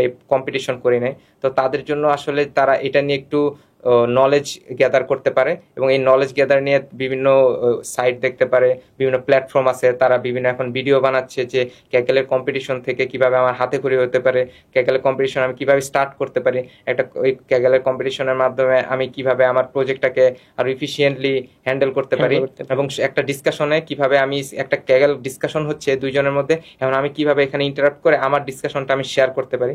এগুলো সবকিছু নিয়ে একটা ক্যাগেল প্ল্যাটফর্মে কি কি কাজ, রিসার্চের কি কি কাজে লাগবে, প্রজেক্টের কি কি কাজে লাগবে, কম্পিটিশনে কি কি কাজে লাগবে, এগুলা নিয়েও এখন অনেক ভিডিও তৈরি হইতেছে, এগুলাও তারা দেখতে পারে। এবং ক্যাগেলের ভিতরে অনেক ডিসকাশন হয়, সেগুলাও তারা দেখতে পারে। ওই ওদের বিভিন্ন ডিসকাশন গুলাকে সে ফলো করতে পারে, কিভাবে কাজ করবে, কি বিভিন্ন কম্পিটিশনের অবশ্যই ডিসকাশন থাকে, ডেসক্রিপশন থাকে, সেগুলাও সে ফলো করতে পারে। অ্যাকচুয়ালি ক্যাগলের ফুল কম্পিটিশনটা দেখা যাচ্ছে যে এই বিষয়গুলো কিভাবে কাজ করে, একটা একজন ইউজার যে ক্যাগলে নতুন জয়েন করে, সে আসলে একটা কম্পিটিশন গিয়ে জয়েন করে পার্টিসিপেট করবে, এবং পুরো একটা কম্পিটিশনের রেজাল্টগুলো কিভাবে ইমপ্রুভমেন্ট করবে, পার্ট বাই পার্ট কিভাবে কোডিং করে করে, এরকম একটা অ্যাকচুয়াল কম্পিটিশনের পুরো একটা বিষয়টা আমাদের একটা কোর্সে দেখানো আছে। তো এখন আমার কথা হচ্ছে এই বিষয়গুলো আসলে একজনকে রিয়েল লাইফে কিভাবে হেল্প করবে, এই বিষয়টা নিয়ে তুই একটু বলবি। তার আগে হচ্ছে আমি আর একটু অ্যাড করি, ধর হচ্ছে গিয়া, আচ্ছা তুই আগে একটু বল এই ক্যাগল কম্পিটিশনটা আসলে রিয়েল লাইফ প্রজেক্টের সাথে কিভাবে হেল্পফুল হয়, কারণ ক্যাগলের সাথে আর কি। হ্যাঁ, এটা বলতে গেলে আমি আমার প্রথম থেকে শুরু করি, যে আমি যখন ক্যাগেল শুরু করছিলাম তখন মেইনলি আমার মেইন ফোকাসটা ছিল আসলে আমার যে ডিভাইসে আমি আমার data set, huge data set নিয়ে আমি মডেলটাকে ট্রেন করতে আমার অনেক টাইম লাগতো। সেক্ষেত্রে আমার ফার্স্ট ছিল যে আমি ক্যাগেলটাকে কিভাবে, নোটবুকটাকে আমি ইফিশিয়েন্টলি ইউজ করতে পারি। তো তখন থেকে আমার মাথায় আসলো যে আচ্ছা, এখানে তো ওদের জিপিইউ আছে, ওদের অ্যাক্সিলারেটর আছে, ওরা সিপিইউ দিচ্ছে ভালো, তো ওইখান থেকে আমি ট্রেন করাইতে পারতেছি। তো ওইখানে আমার ফার্স্ট ছিল কিভাবে একটা মডেলকে সুন্দর মতো কম টাইমে আমি ট্রেন করাইতে পারি, এবং মডেলটাকে আমি ডাউনলোড করে যেন আমার প্রজেক্টে সেটা ইমপ্লিমেন্ট করতে পারি। তো এটা ছিল আমার আসলে বেসিক পর্যায়ে। দেন আমি আস্তে আস্তে তাদের কম্পিটিশন গুলাতে ঢুকি, তাদের সাথে কম্পিটিশন গুলা দেখি। তো আমাদের মেইনলি ফোকাস রাখতে হবে যে আমাদের যে মডেলগুলো আমরা ট্রেন করতেছি সেগুলোর ইউজ কেসগুলো আমার জানা লাগবে, যে আমি এই মডেলটাকে কিভাবে ইউজ করবো। সাপোজ আমার একটা ডেটা সেট, আমি ডেটা সেটটাকে নিয়ে কাজ করলাম, প্রি প্রসেস করলাম, ওটা নিয়ে আমি মডেলটাকে ট্রেন করালাম, আমার অ্যাকুরেসিটা বাড়ালাম, আমি আরো ইফিশিয়েন্টলি মডেলটাকে ট্রেন করিয়ে দেন আমার এটা প্রোডাকশন লেভেলে নিয়ে আসলাম। এবং সেখান থেকে সে মডেলটাকে প্রোডাকশন লেভেলে কিভাবে ডেপ্লয় করে সেই মডেলটাকে তার প্রজেক্টে ইমপ্লিমেন্ট করবে, সেগুলোর কাজও সে কিন্তু এখান থেকে দেখতে পারে, যে আমার আমার একটা মডেল ট্রেন হয়ে গেছে, এখন এই মডেলটা ট্রেন হওয়ার পর আমার কাজটা কি হবে, মডেলটাকে তো আমি এইভাবে রেখে দিব না, এটা অবশ্যই কোনো জায়গায় ইউজ হবে, কোনো প্রোডাকশনে ইউজ হবে। তো সেগুলো আমি ডেপ্লয় করব কিভাবে, সেগুলোর ক্ষেত্রে এখন চলে আসতেছে বিভিন্ন ক্লাউডের ডেপ্লয়মেন্ট নিয়ে, বা আমাদের যেই লোকাল মেশিনের ডেপ্লয় কিভাবে রাখবো, কিভাবে মডেলটাকে নর্মালি লোকাল হোস্টে রেখে আমি কাজ করব। সো এগুলো নিয়েও সে আইডিয়া নিতে পারে যে কিভাবে আমি প্রোডাকশন লেভেলে মডেলটাকে নিয়ে যাব। তো এইভাবে আসলে বেসিক লেভেল থেকে আসতে হবে, যে আমি যদি মেশিন লার্নিং এআই নিয়ে কাজ করি, সেক্ষেত্রে আমাদের ডেটা সেট, ক্যাগেলটা হচ্ছে, ক্যাগেলে বিভিন্ন ধরনের ডেটা সেট পাওয়া যায়। তো এখানে একটা ভালো অপরচুনিটি যে আমার সব ডেটা সেট অ্যাভেলেবেল না, কিন্তু ক্যাগেলে অনেক ডেটা সেট আছে যেটা নিয়ে আমি কাজ করতে পারি। তো এই ধরনের ডেটা সেট নিয়ে যখন সে কাজ করবে, বিভিন্ন ডিফারেন্ট ডেটা সেট নিয়ে, তখন তার মাথায় অনেক ধরনের আইডিয়া চলে আসবে প্রজেক্টের, বিভিন্ন ধরনের এআই রিলেটেড মডেল সে জেনারেট করতে পারবে, যেগুলো তার প্রজেক্টে হেল্প হবে এবং সে তার নিজের লাইফে হেল্প করবে। সাপোজ সে কিছু এলএলএম মডেল বানাইতে চায় যেটা আসলে কোড জেনারেট করতে পারে, যেটা আসলে তার রিয়েল লাইফে ইমপ্লিমেন্ট করলে তার কোড যে রিয়েল লাইফে সে ইমপ্লিমেন্ট করে প্রজেক্টে কাজে কোড করতেছে, সেই ক্ষেত্রে তার টাইমটা কম হবে। সে কিন্তু ইউজ করে, যেমন চ্যাট জিপিটি, জেমিনাই, যে তারা যে কাজটা করতেছে সেম ভাবে সে যদি চায় যে না আমার স্পেসিফিক কিছু মডেল থাকবে, আমার স্পেসিফিক কিছু কোডিং প্যাটার্ন থাকবে, সে এই প্যাটার্নগুলো ফলো করে একটা মডেল ট্রেন করতে চায়, যাতে সে তার লোকালি যে ডেভেলপমেন্ট আছে সেখানে সে তার হুবহু সেম প্যাটার্নের কোড যেন জেনারেট হয়। কারণ জেমিনাই এবং চ্যাট জিপিটি তাদের কিন্তু একটা জেনেরিক প্যাটার্ন তারা ইউজ করে, এবং তাদের আমি যদি একটা স্পেসিফিক প্যাটার্ন ফলো করে থাকি, কোডিং প্যাটার্ন ফলো করি, আমি যদি এটা দিয়ে আমার মডেলটাকে ট্রেন করি, হুবহু সেম মডেলের হুবহু সেম রেজাল্টে কিন্তু আমার ডেভেলপমেন্টের সময় আমি দেখতে পারবো। এক্ষেত্রে আমি জাস্ট আমার ক্যাগল কম্পিটিশনটা একটু শেয়ার করি, আমার এক্সপিরিয়েন্সটা। আমার হচ্ছে গিয়া আমি হচ্ছে বেঙ্গলি এর হচ্ছে একটা কম্পিটিশন হইতেছিল ক্যাগলেই। তো বাংলাদেশিদের মধ্যে এর আগে কেউ ওইখানে কম্পিটিশন চালু করে নাই।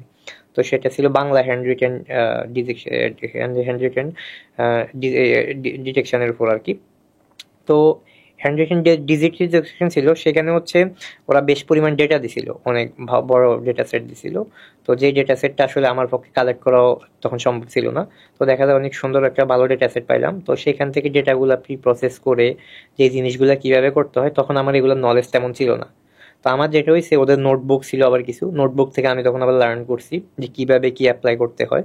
তো ওই অ্যাপ্লাইগুলো করে আমি দেখা যাচ্ছে যে আস্তে আস্তে সাথে টিম ওয়ার্ক করে আরো জিনিসগুলোকে প্রপারলি ইমপ্রুভমেন্ট করা যায় কিভাবে, আরো কিছু গাইডেন্স নিয়ে আমি তখন কাজ শুরু করে দিতাম।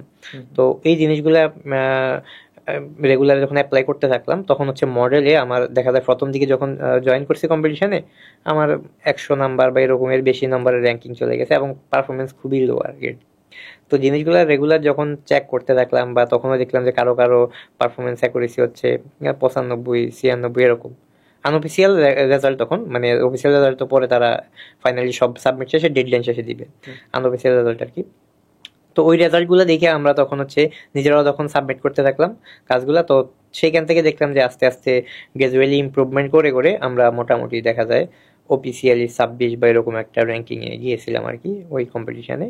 তো এই যে পুরো স্টেপটা কিভাবে আসলে একটা অ্যাকুরেসি বাড়াইতে হয় একটা মডেলের, স্টেপ বাই স্টেপ কোন থেকে কি, এরকমই সম্পূর্ণ বিষয়গুলা আমাদের কোর্সে দেখানো হয়েছে যে আসলে কিভাবে ইনিশিয়ালি স্টার্ট করবে এবং সে কিভাবে স্টার্টিং পয়েন্ট থেকে এন্ড পয়েন্টে যায় সে ভালো করতে পারবে। এবং যে লার্ন করাইছে শিক্ষাগুলোর হচ্ছে সে কম্পিটিশনে মাস্টার বা এরকম একটা ভালো পজিশন, এক্সাক্ট পজিশনটা আমার এখন মনে নাই, বাট এরকমই কিছু একটা আর কি। আচ্ছা, তো আমরা এখন আরেকটু অন্যদিকে মুভ করি আস্তে আস্তে। দেখা যাচ্ছে যে এই কম্পিটিশনের যুগ থেকে বের হয়ে আমরা এখন ধরে নিলাম যে রাফিদ এখন সবকিছু শিখে গ্রাজুয়েট হয়ে গেছে, রাইট? সো এখন রাফিদে হচ্ছে গিয়া কোথাও জয়েন করছে। রাফিদ, তো ফার্স্ট কোথায় জয়েন করা হয়েছিল তোর, এটা নিয়ে একটু যদি বলস, এবং সেখানে তোর ইন্টারভিউ গুলো নিয়ে যদি একটু বলস। তো আমার ফার্স্ট যেখানে জয়েন করা হয়েছিল, তো ওইটা ছিল একটা স্টার্ট আপ কোম্পানিতে। তো ওইখানে আমি আসলে আমার যখন ফার্স্ট জয়েন করি তখন আমাদের মাত্র থিসিস শেষ হয়েছিল, সবকিছু শেষ আমাদের, বাট আমাদের রেজাল্ট এখনো পাবলিশ হয় নাই। তো আমি ফেসবুক এবং তখন লিঙ্কডইন অতটা পপুলার ছিল না, আমি ফেসবুকে দেখতেছিলাম যে বিভিন্ন গ্রুপে আসলে সার্কুলারগুলো কিরকম ছিল। তো ওইখান থেকে আমার ফার্স্ট কোম্পানি যেটা ছিল থিংব্রিক্স এলএলসি। তো ওইখানে আমার জয়েন করা যে কি, ওইখান থেকে জাস্ট আমি অ্যাপ্লাই করছি। তো অ্যাপ্লাইয়ের পর আমাকে কল দেওয়া হয়েছে যে আসো ইন্টারভিউ দিবা। তো ওনারা ছিল একটা স্টার্ট আপ কোম্পানি, তো একদম হিউজ, মানে স্টেপ বাই স্টেপ ইন্টারভিউ ছিল না, আমার জাস্ট একটা ইন্টারভিউ নেওয়া হয়েছিল। তো ওইখানে আমার বিভিন্ন কোশ্চেন করা হয়েছিল মেশিন লার্নিং, এআই নিয়ে, কারণ আমার রিসার্চ বেস যেই প্রজেক্টটা ছিল, তো বেসিক্যালি কোশ্চেনটা ছিল এগুলা নিয়ে। এবং আমি বিভিন্ন কম্পিটিশনে যে প্রজেক্টগুলো করছি এগুলা থেকে তারা আসলে কোশ্চেন করছে, যেহেতু আমি কম্পিটিশনে বিভিন্ন প্রজেক্ট ডেভেলপ করছি, সেগুলোর আউটপুটগুলো সম্পর্কে তারা জিজ্ঞেস করছে, সেখান থেকে বিভিন্ন কোশ্চেন হয়েছে। এবং আমার যে থিসিস প্রজেক্ট ছিল, রিসার্চ যেটা হয়েছে, সেই রিসার্চ টপিক থেকে আমাকে বিভিন্ন কোশ্চেন করা হয়েছে, সেটা ইমপ্লিমেন্ট কিভাবে করছি আমি, কিভাবে সেই একটা থিসিস থেকে আমি যেটাকে একটা রিয়াল প্রজেক্টে নিয়ে আসছি, কিভাবে কিভাবে কোডিংটাকে করা হয়েছে, যে একটা রিসার্চ থিওরি থেকে আমি কোডিংটাকে নিয়ে একদম প্রজেক্ট লেভেলে নিয়ে আসছি, সেগুলো নিয়ে তারা বিভিন্ন টাইপ কোশ্চেন করছিল, একদম বেসিক লেভেলে, কারণ যেহেতু আমি একজন নিউ জয়নি। তো ওই নিউ এমপ্লয় হিসেবে আমাকে বেসিক কোশ্চেন গুলো করা হয়। এক্ষেত্রে কম্পিটিশন কিভাবে হেল্প করছে তোকে ফার্স্ট জয়নিং এ? এক্ষেত্রে কম্পিটিশন আমার অনেক ভালোভাবে হেল্প করছে, কারণ আমি বিভিন্ন কম্পিটিশন করার ক্ষেত্রে তারা আমাকে প্রায়োরিটি দিছে যে না, ও আসলে অন্যান্য কম্পিটিশন করে প্রজেক্ট ডেভেলপমেন্টে তার ফোকাস ছিল, সে কাজ করতে পারছে, টিম ওয়াইজ কাজ করতে পারছে। আমি ডেপ্লয়মেন্ট নিয়ে তখন কাজ করছিলাম, ক্লাউড নিয়ে আমার বেসিক আইডিয়া ছিল কিভাবে কাজ করে। তো ওগুলা থেকে তাদের এক্সপেকটেশনের সাথে আসলে ম্যাচ করে গেছে, যার কারণে আসলে আমাকে সিলেক্ট করা হয়েছিল। রাইট। আচ্ছা,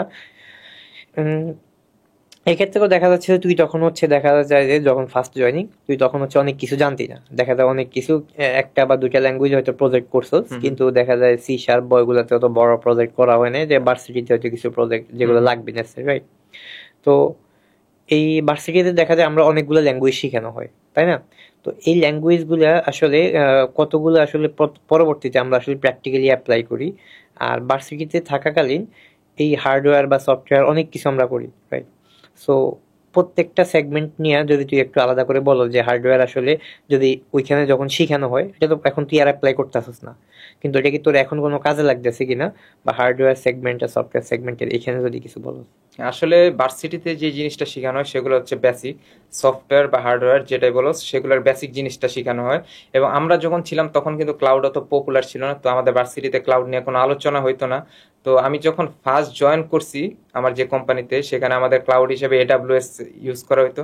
তো আমাকে ফার্স্টের দিন যে, তো আমি দেখলাম যে ওদের প্রজেক্টের ওভারভিউগুলো দেখলাম, কি কি ইউজ করতেছে, কই কি ইউজ কেস আছে, আমার কি কি ল্যাঙ্গুয়েজগুলো নিয়ে তাদের সাথে কাজ করা লাগবে, ওগুলোর ইমপ্লিমেন্টেশনগুলো দেখলাম। তো তখন আমি এডাব্লিউএস নিয়ে আসলে ফার্স্ট দেখে আমার ভিতরে একটা ভীতি কাজ করছিল যে না, হঠাৎ করে একটা ক্লাউড জিনিস নিয়ে কাজ করবো, এখন তো আমার কোনো ধারণা নাই, একদম ডিরেক্ট যে আমি ইমপ্লিমেন্টেশনে যাবো ওই রকমও কিন্তু আমার তখন ধারণা ছিল না। তো তখন ওইখানে আমি ভালো হেল্প পাইছি, যে ওইখানে অনেক ডকুমেন্টেশন ছিল, এডাব্লিউএস এর ডকুমেন্টেশন ছিল, এবং আমার যে সিটিও সিইও ছিল বা ডেভেলপাররা ছিল তারাও আমাকে অনেক হেল্প করছে ডকুমেন্টে। তাই এবং তাদের থেকে আমি অনেক কিছু শিখতে পারছি, যে কিভাবে একটা ক্লাউডে একটা প্রজেক্টে কিভাবে ডেভেলপ করতে হবে, তাকে ডিপ্লয় করতে হবে, কিভাবে আমরা নো সিকুয়েল ইউজ করতেছি, কিভাবে ক্লাউড সাপোজ এডাব্লিউএস এর S3 স্টোরেজটা কিভাবে ইউজ করা হবে, তারপরে আমাদের যে বিএম গুলো আছে বিএমটাকে কিভাবে ইউজ করা হবে, তারপর ইনস্ট্যান্স গুলাকে কিভাবে ইউজ করা হবে। ক্লাউডের আসলে প্রয়োজনীয়তা কি তখন জানার? ক্লাউডের আসলে প্রয়োজনীয়তা হচ্ছে যে আমাদের যে ডেপ্লয়মেন্টগুলা, যে একটা প্রজেক্ট যদি আমরা ডেপ্লয় করি এবং সেটা যেন সবাই গ্লোবালি দেখতে পারে, সেই ক্ষেত্রে আসলে ক্লাউডের আমাদের হেল্প হচ্ছে যে ওই ক্লাউডের ভিতর সব ধরনের রিসোর্স আছে। সাপোজ আমার ডেটাবেজ লাগলো, ডেটাবেজ আছে, আমার ইনস্ট্যান্স লাগলো, ইনস্ট্যান্সগুলো আছে, আমার স্টোরেজ লাগবে, স্টোরেজটা আছে, আমার একটা বিএম লাগবে, কম্পিউটিং ইঞ্জিন লাগবে, সেটাও আছে। তো আমি একটা প্ল্যাটফর্মের মাধ্যমেই সব কিছু পাওয়া যাইতেছি।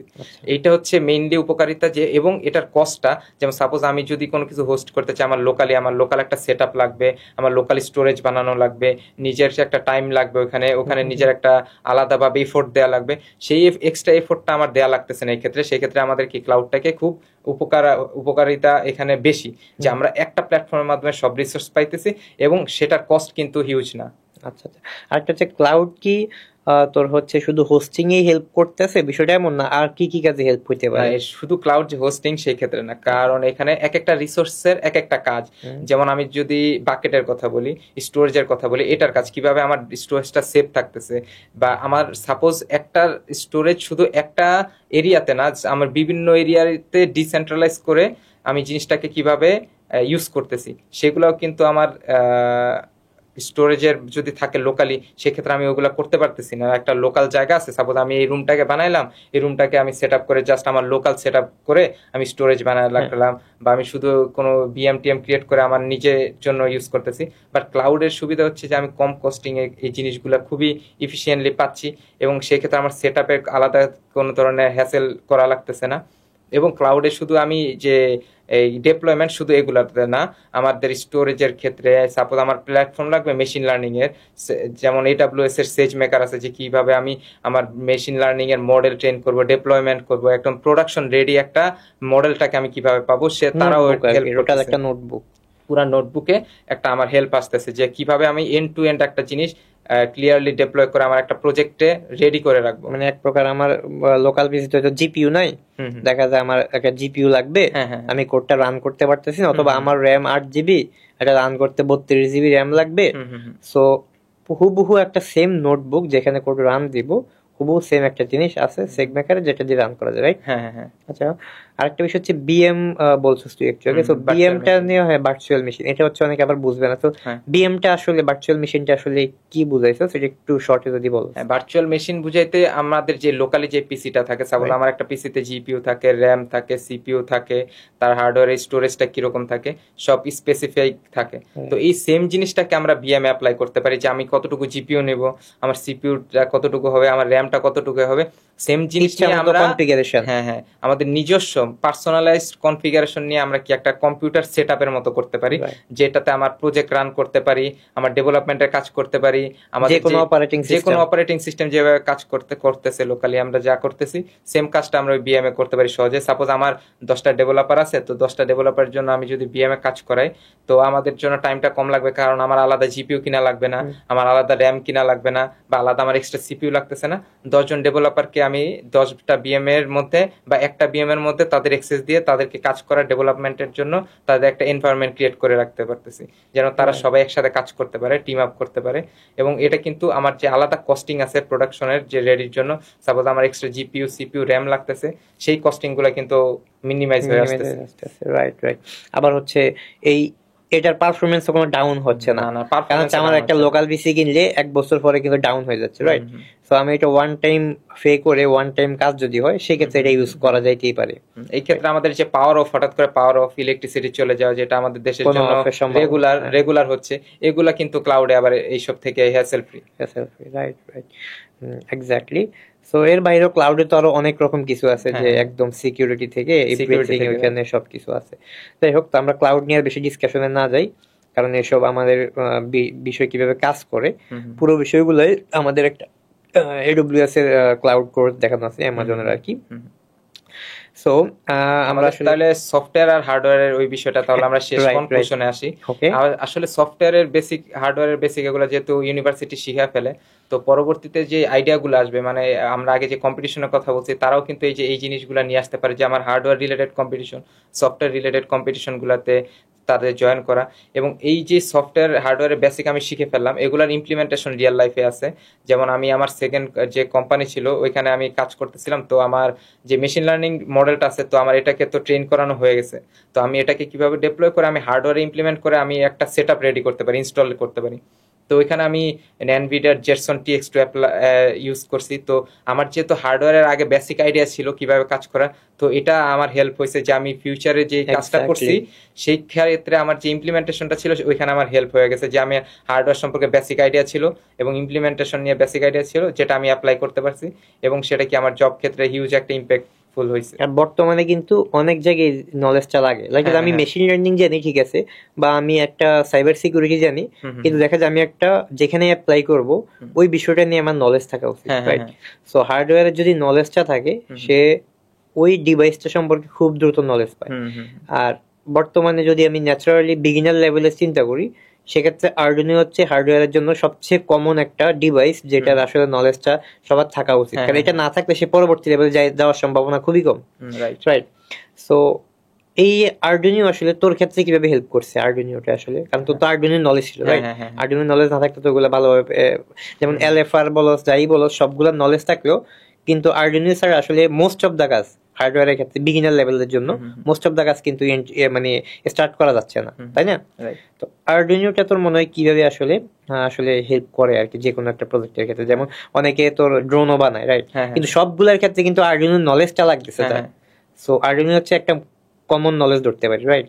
এবং আর্ডুইনো দিয়ে আমাদের দেখা যায় কোর্সেও কয়েকটা কোর্স বা মানে কোর্সে কয়েকটা প্রজেক্ট বানানো আছে, অ্যাকচুয়ালি পুরা হ্যান্ডস অন দেখাই দিছে, যে হ্যান্ডস অন কিভাবে পুরো আর্ডুইনোতে কোড করছে, কিভাবে হার্ডওয়্যার সেট আপ করছে, এই হার্ডওয়্যার সেট আপের বিষয়টা মানে ভিডিও করে দেখানো হয়েছে, এবং সফটওয়্যারে যে কিভাবে কোড করছে, কম্বিনেশন করছে, পুরা জিনিসটা কিভাবে কাজ করছে, পুরা প্রজেক্ট দেখানো হয়েছে।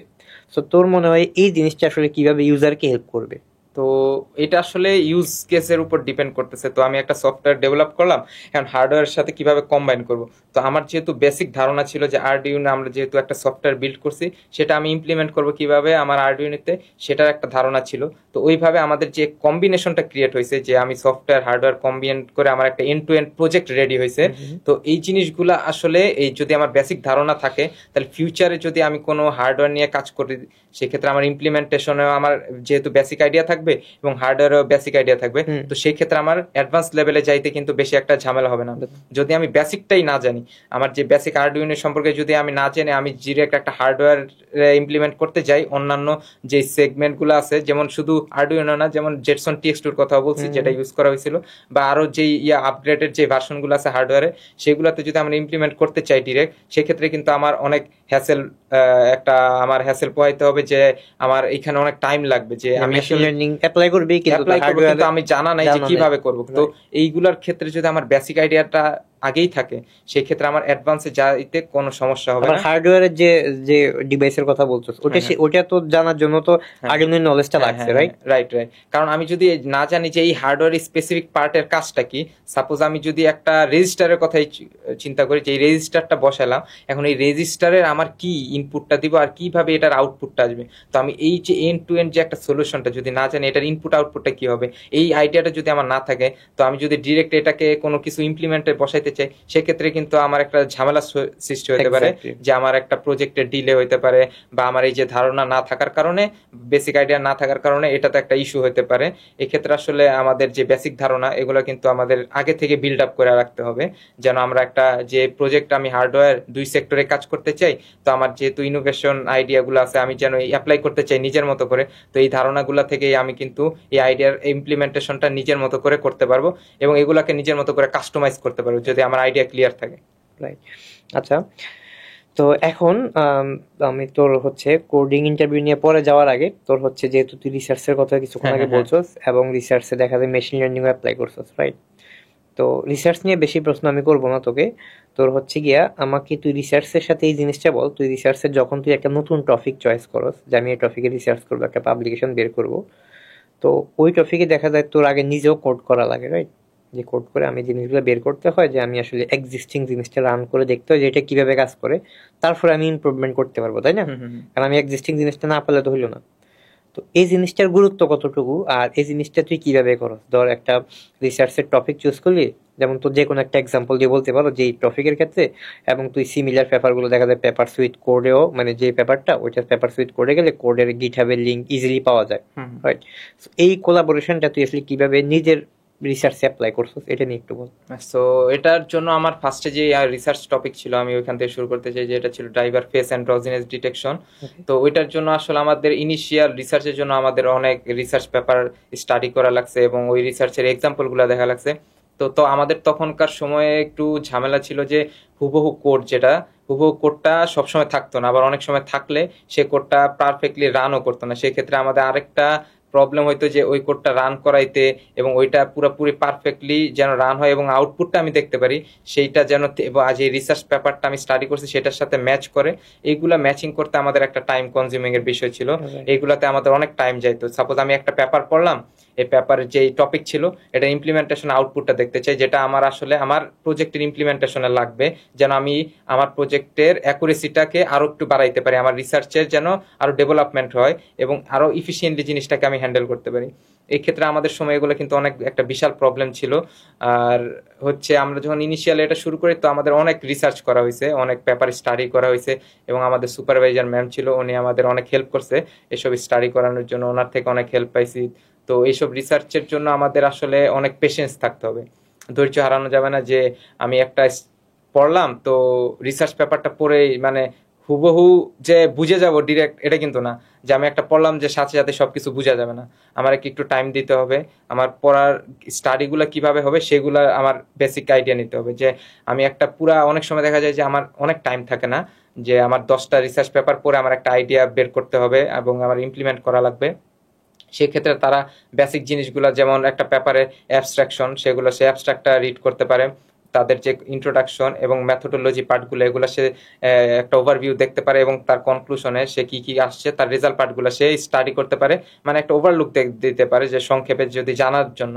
সেই ক্ষেত্রে সে তার রিসার্চের যে এই প্রবলেমটা সেক্ষেত্রে আস্তে আস্তে তার ওভারকাম হবে, যে আমি ফার্স্ট পেপার থেকে শুরু করলাম, একটা বেসিক পেপার থেকে, যে আমি এই আইডিয়াটা নিছি, দেন আমি আস্তে আস্তে আমার যে টপিকটা আছে সেই টপিকের অ্যাডভান্স লেভেলে আমি ধারণা নিতেছি, এবং যে ইমপ্লিমেন্টগুলো আছে সেই ইমপ্লিমেন্টটা অবশ্যই তার দেখা উচিত। সাপোজ আমি একটা পেপার পড়লাম, তার ইমপ্লিমেন্টেশন না, এটা আমি ভেরিফাই করলাম না আসলে আউটপুটটা কি সঠিক নাকি না।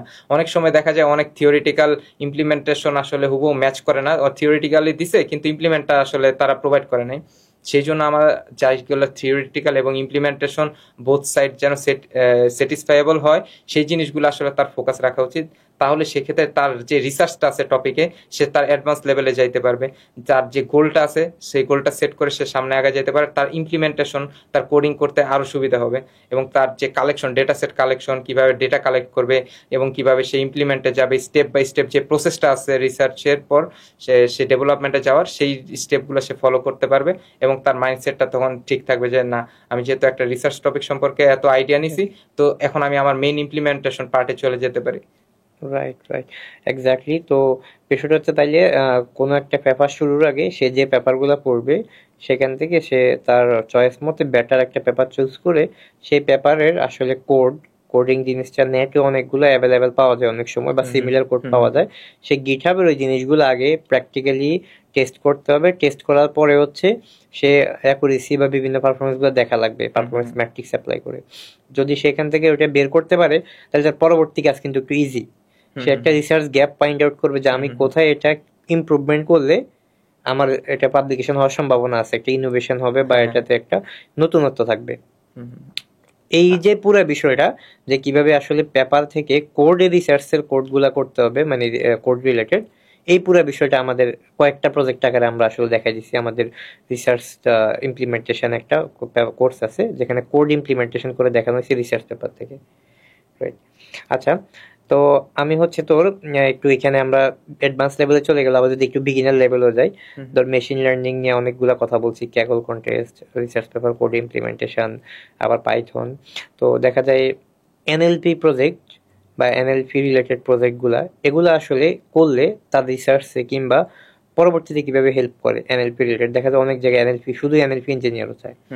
তো এনএলপিটা যদি এখন অনেক ম্যাচিওর, রাইট, এনএলপি অনেক ম্যাচিওর, দেখা যাচ্ছে যে এইখানে দেখা যাচ্ছে যে সরাসরি এখন প্রজেক্ট রিলেটেড লাগে, কারণ পেপার করার এনএলপিতে সুযোগ কমে যাচ্ছে, বা অনেক হাই লেভেলের পেপার করা লাগে ভালো নলেজ সহ, কারণ এনএলপিতে অনেক পেপার হয়ে গেছে। তো সেই ক্ষেত্রে এনএলপির ক্ষেত্রে প্রজেক্টটা কিভাবে তাকে হেল্প করবে এনএলপি রিলেটেড কাজে? তো এনএলপি রিলেটেড কাজে সে তার যদি রিসার্চ টপিক থাকে স্পেসিফিক, যে আমি এনএলপি রিলেটেড কাজ করব, আগে থেকে তার যদি ধারণা থাকে, সেক্ষেত্রে সেই স্টেপ বাই স্টেপগুলো আগায় যেতে পারে। বর্তমান যে যুগটা আসছে, চ্যাট জিপিটি, জেমিনাই, এগুলো যারা আসছে, কোড জেনারেশন, আরও যেগুলো আছে যেসব প্ল্যাটফর্মগুলো, সব কিন্তু এই এনএলপির এই যে বেসিক থেকে কিন্তু তারা এই একদম এন্ড টু এন্ড চলে আসছে। এই এলএলএম মডেলগুলো আসলে এই এনএলপি থেকেই কিন্তু চলে আসে। কারণ আমাদের যে ইনিশিয়ালি যদি আমরা চিন্তা করি অনেক বছর আগে যে আমাদের এই মডেলগুলো ট্রেন হইতো, সেগুলো ছিল খুব কম স্পেসিফিক, কিছু ছিল ইংলিশ ভার্সনে, একদম বেঙ্গলি কিন্তু অনেক ছিল না। কিন্তু এখন বর্তমানে বেঙ্গলি নিয়ে বাংলাদেশের যেই স্পেসিফিক কতগুলা প্ল্যাটফর্ম আছে, কোম্পানি আছে, ওরা কিন্তু এগুলা নিয়ে কাজ করতেছে। এই ডেটা সেট নিয়ে, বাংলাদেশি যে ডেটা সেট আছে বাংলা ভাষা নিয়ে, এই ভাষাগুলো নিয়ে তারা কিন্তু মডেল ট্রেন আপ করতেছে। তো এগুলো কিন্তু ডিরেক্ট তারা অ্যাডভান্স লেভেল আসে না, তারা কিন্তু তাদের বেসিক থেকে শুরু করছিল।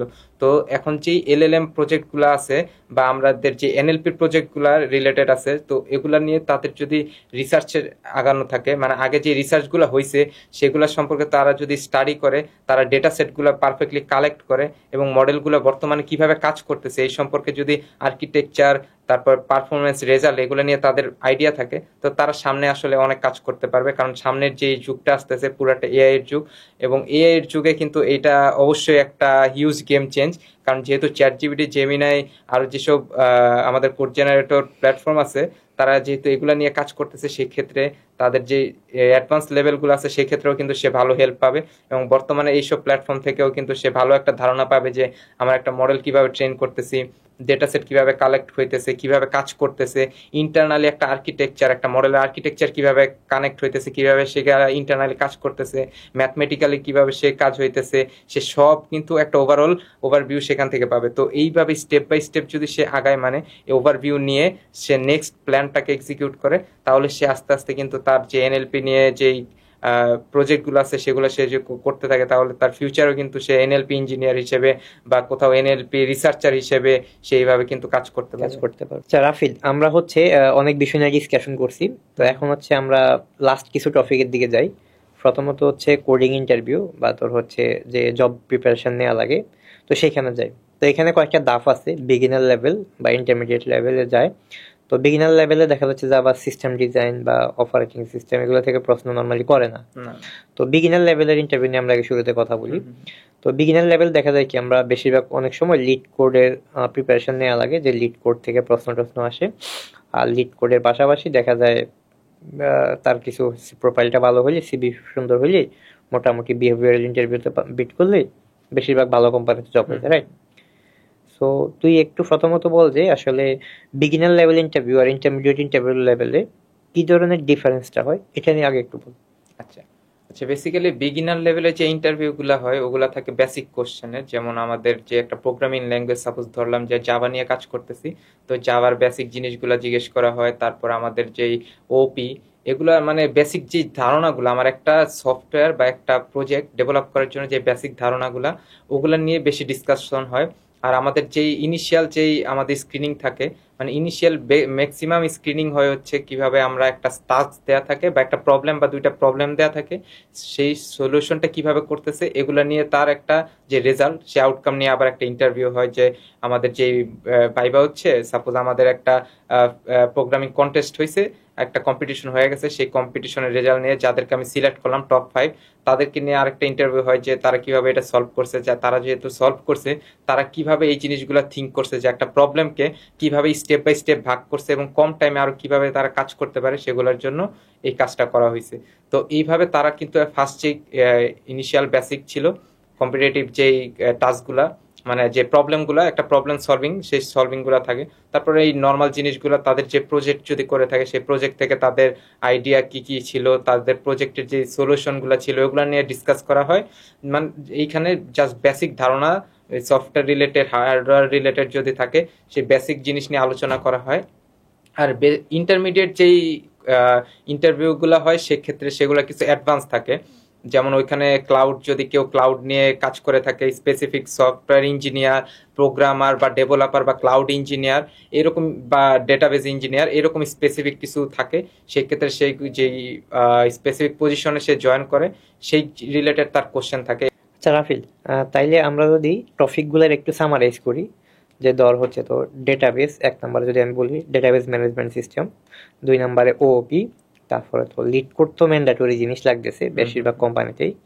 তারপরে তোর হচ্ছে প্রোগ্রামিং ল্যাঙ্গুয়েজের নলেজ বা তোর হচ্ছে কি প্রোগ্রামিং ফান্ডামেন্টালের নলেজ।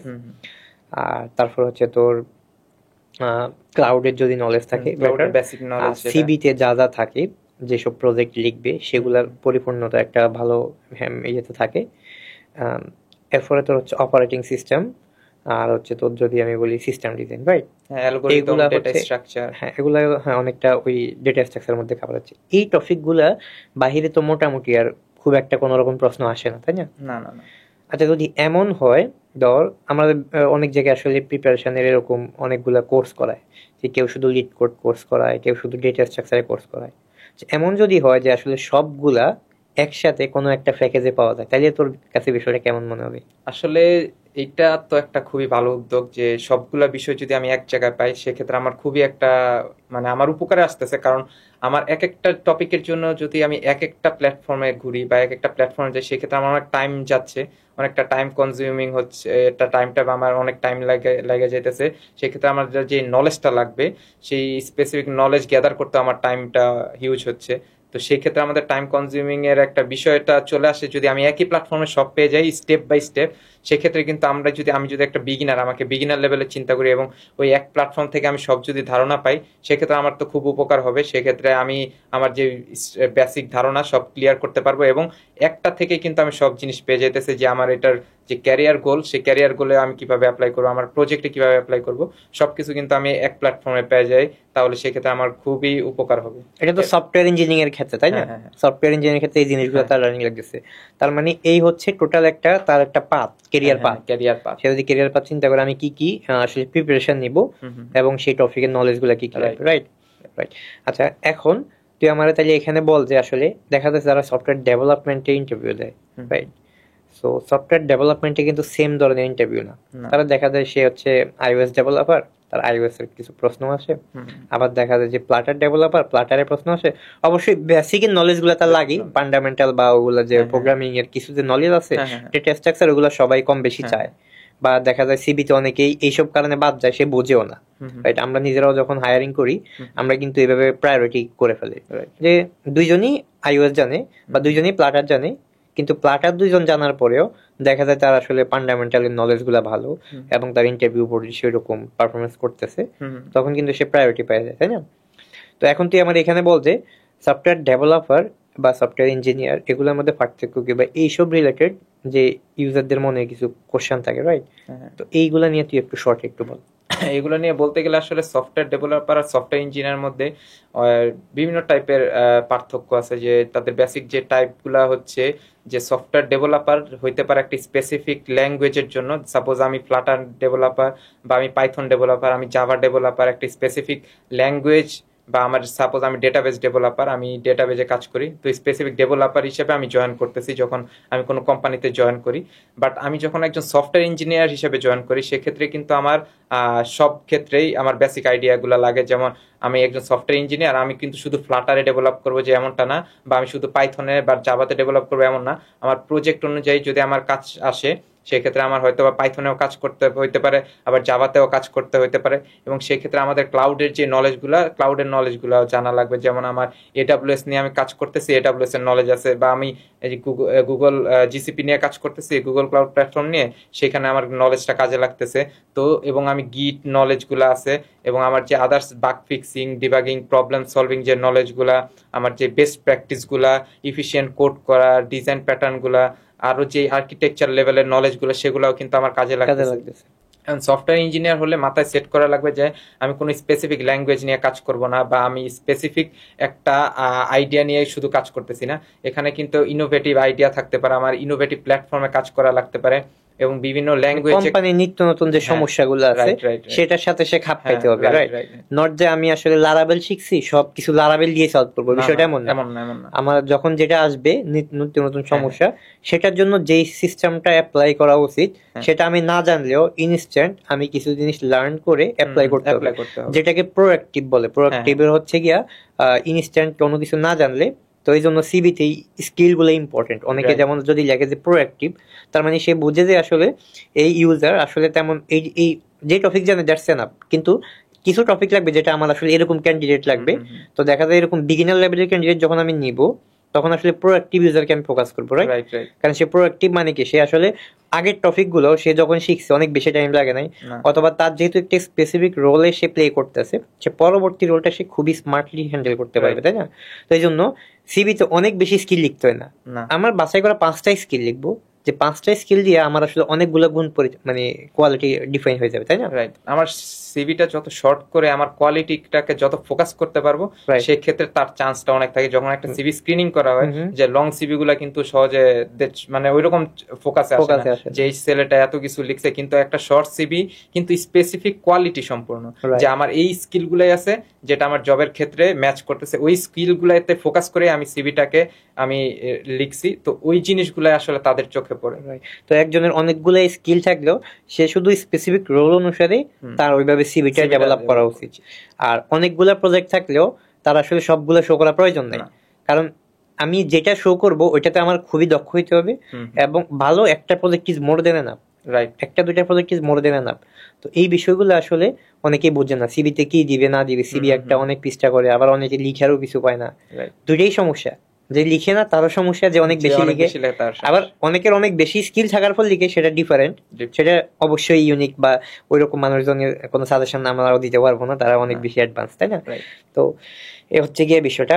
আচ্ছা, এই বিষয়গুলোতে বর্তমান দেখা যাচ্ছে যে, সো এখানে আমরা যদি আরো কিছু জিনিস অ্যাড করতে চাই, যে আসলে সফটওয়্যার ইঞ্জিনিয়ার, সফটওয়্যার ডেভেলপার, তো বর্তমান সময়ের সাথে আসলে যে তুই আসলে যদি কোনো ফিডব্যাক দিকে চাস যে আসলে এই বিষয়গুলো তারা আসলে কিভাবে কোপ আপ করা উচিত বা ইন্টারভিউ প্রিপারেশনের জন্য, তুই সাজেশন কি দিবি?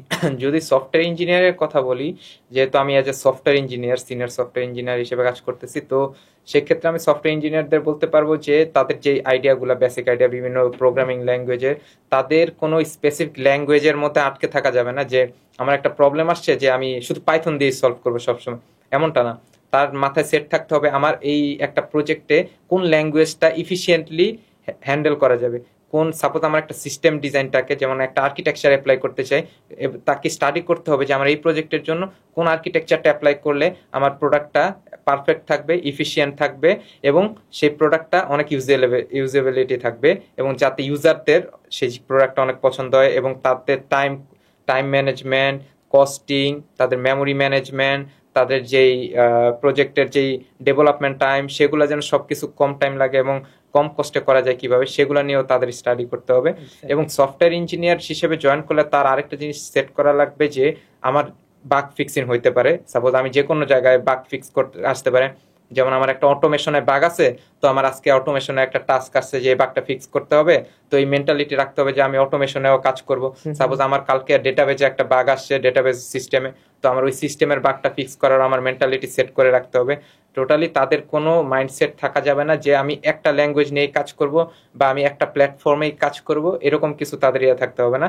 তাদের জেনেরিক ধারণা থাকতে হবে যে সাপোজ আমি একটা কিছু ডেভেলপ করতেছি, তাদের প্রবলেম সলভগুলা, মানে আমি একটা প্রবলেমকে কিভাবে সলভ করব, সেইগুলা তাদের ধারণা রাখতে হবে। যেমন আমার একটা টাস্ক আসছে, সেই টাস্কটাকে আমি ছোট ছোট স্টেপে ভেরিফাই করব, ছোট ছোট স্টেপে আমি সেগুলো ভাগ করে দিব, এবং এই ভাগ করে দেন আমি এটার ইমপ্লিমেন্টেশনে যাব। সফটওয়্যার ইঞ্জিনিয়াররা চিন্তা করবে যে আমাদের প্রবলেমগুলো আসছে, সেই প্রবলেমগুলো আমি কিভাবে আমার ছোট ছোট টাস্কে আমি ভাগ করতে পারি, যেন আমি ইফিসিয়েন্টলি সলিউশনটাকে ইমপ্লিমেন্ট করতে পারি।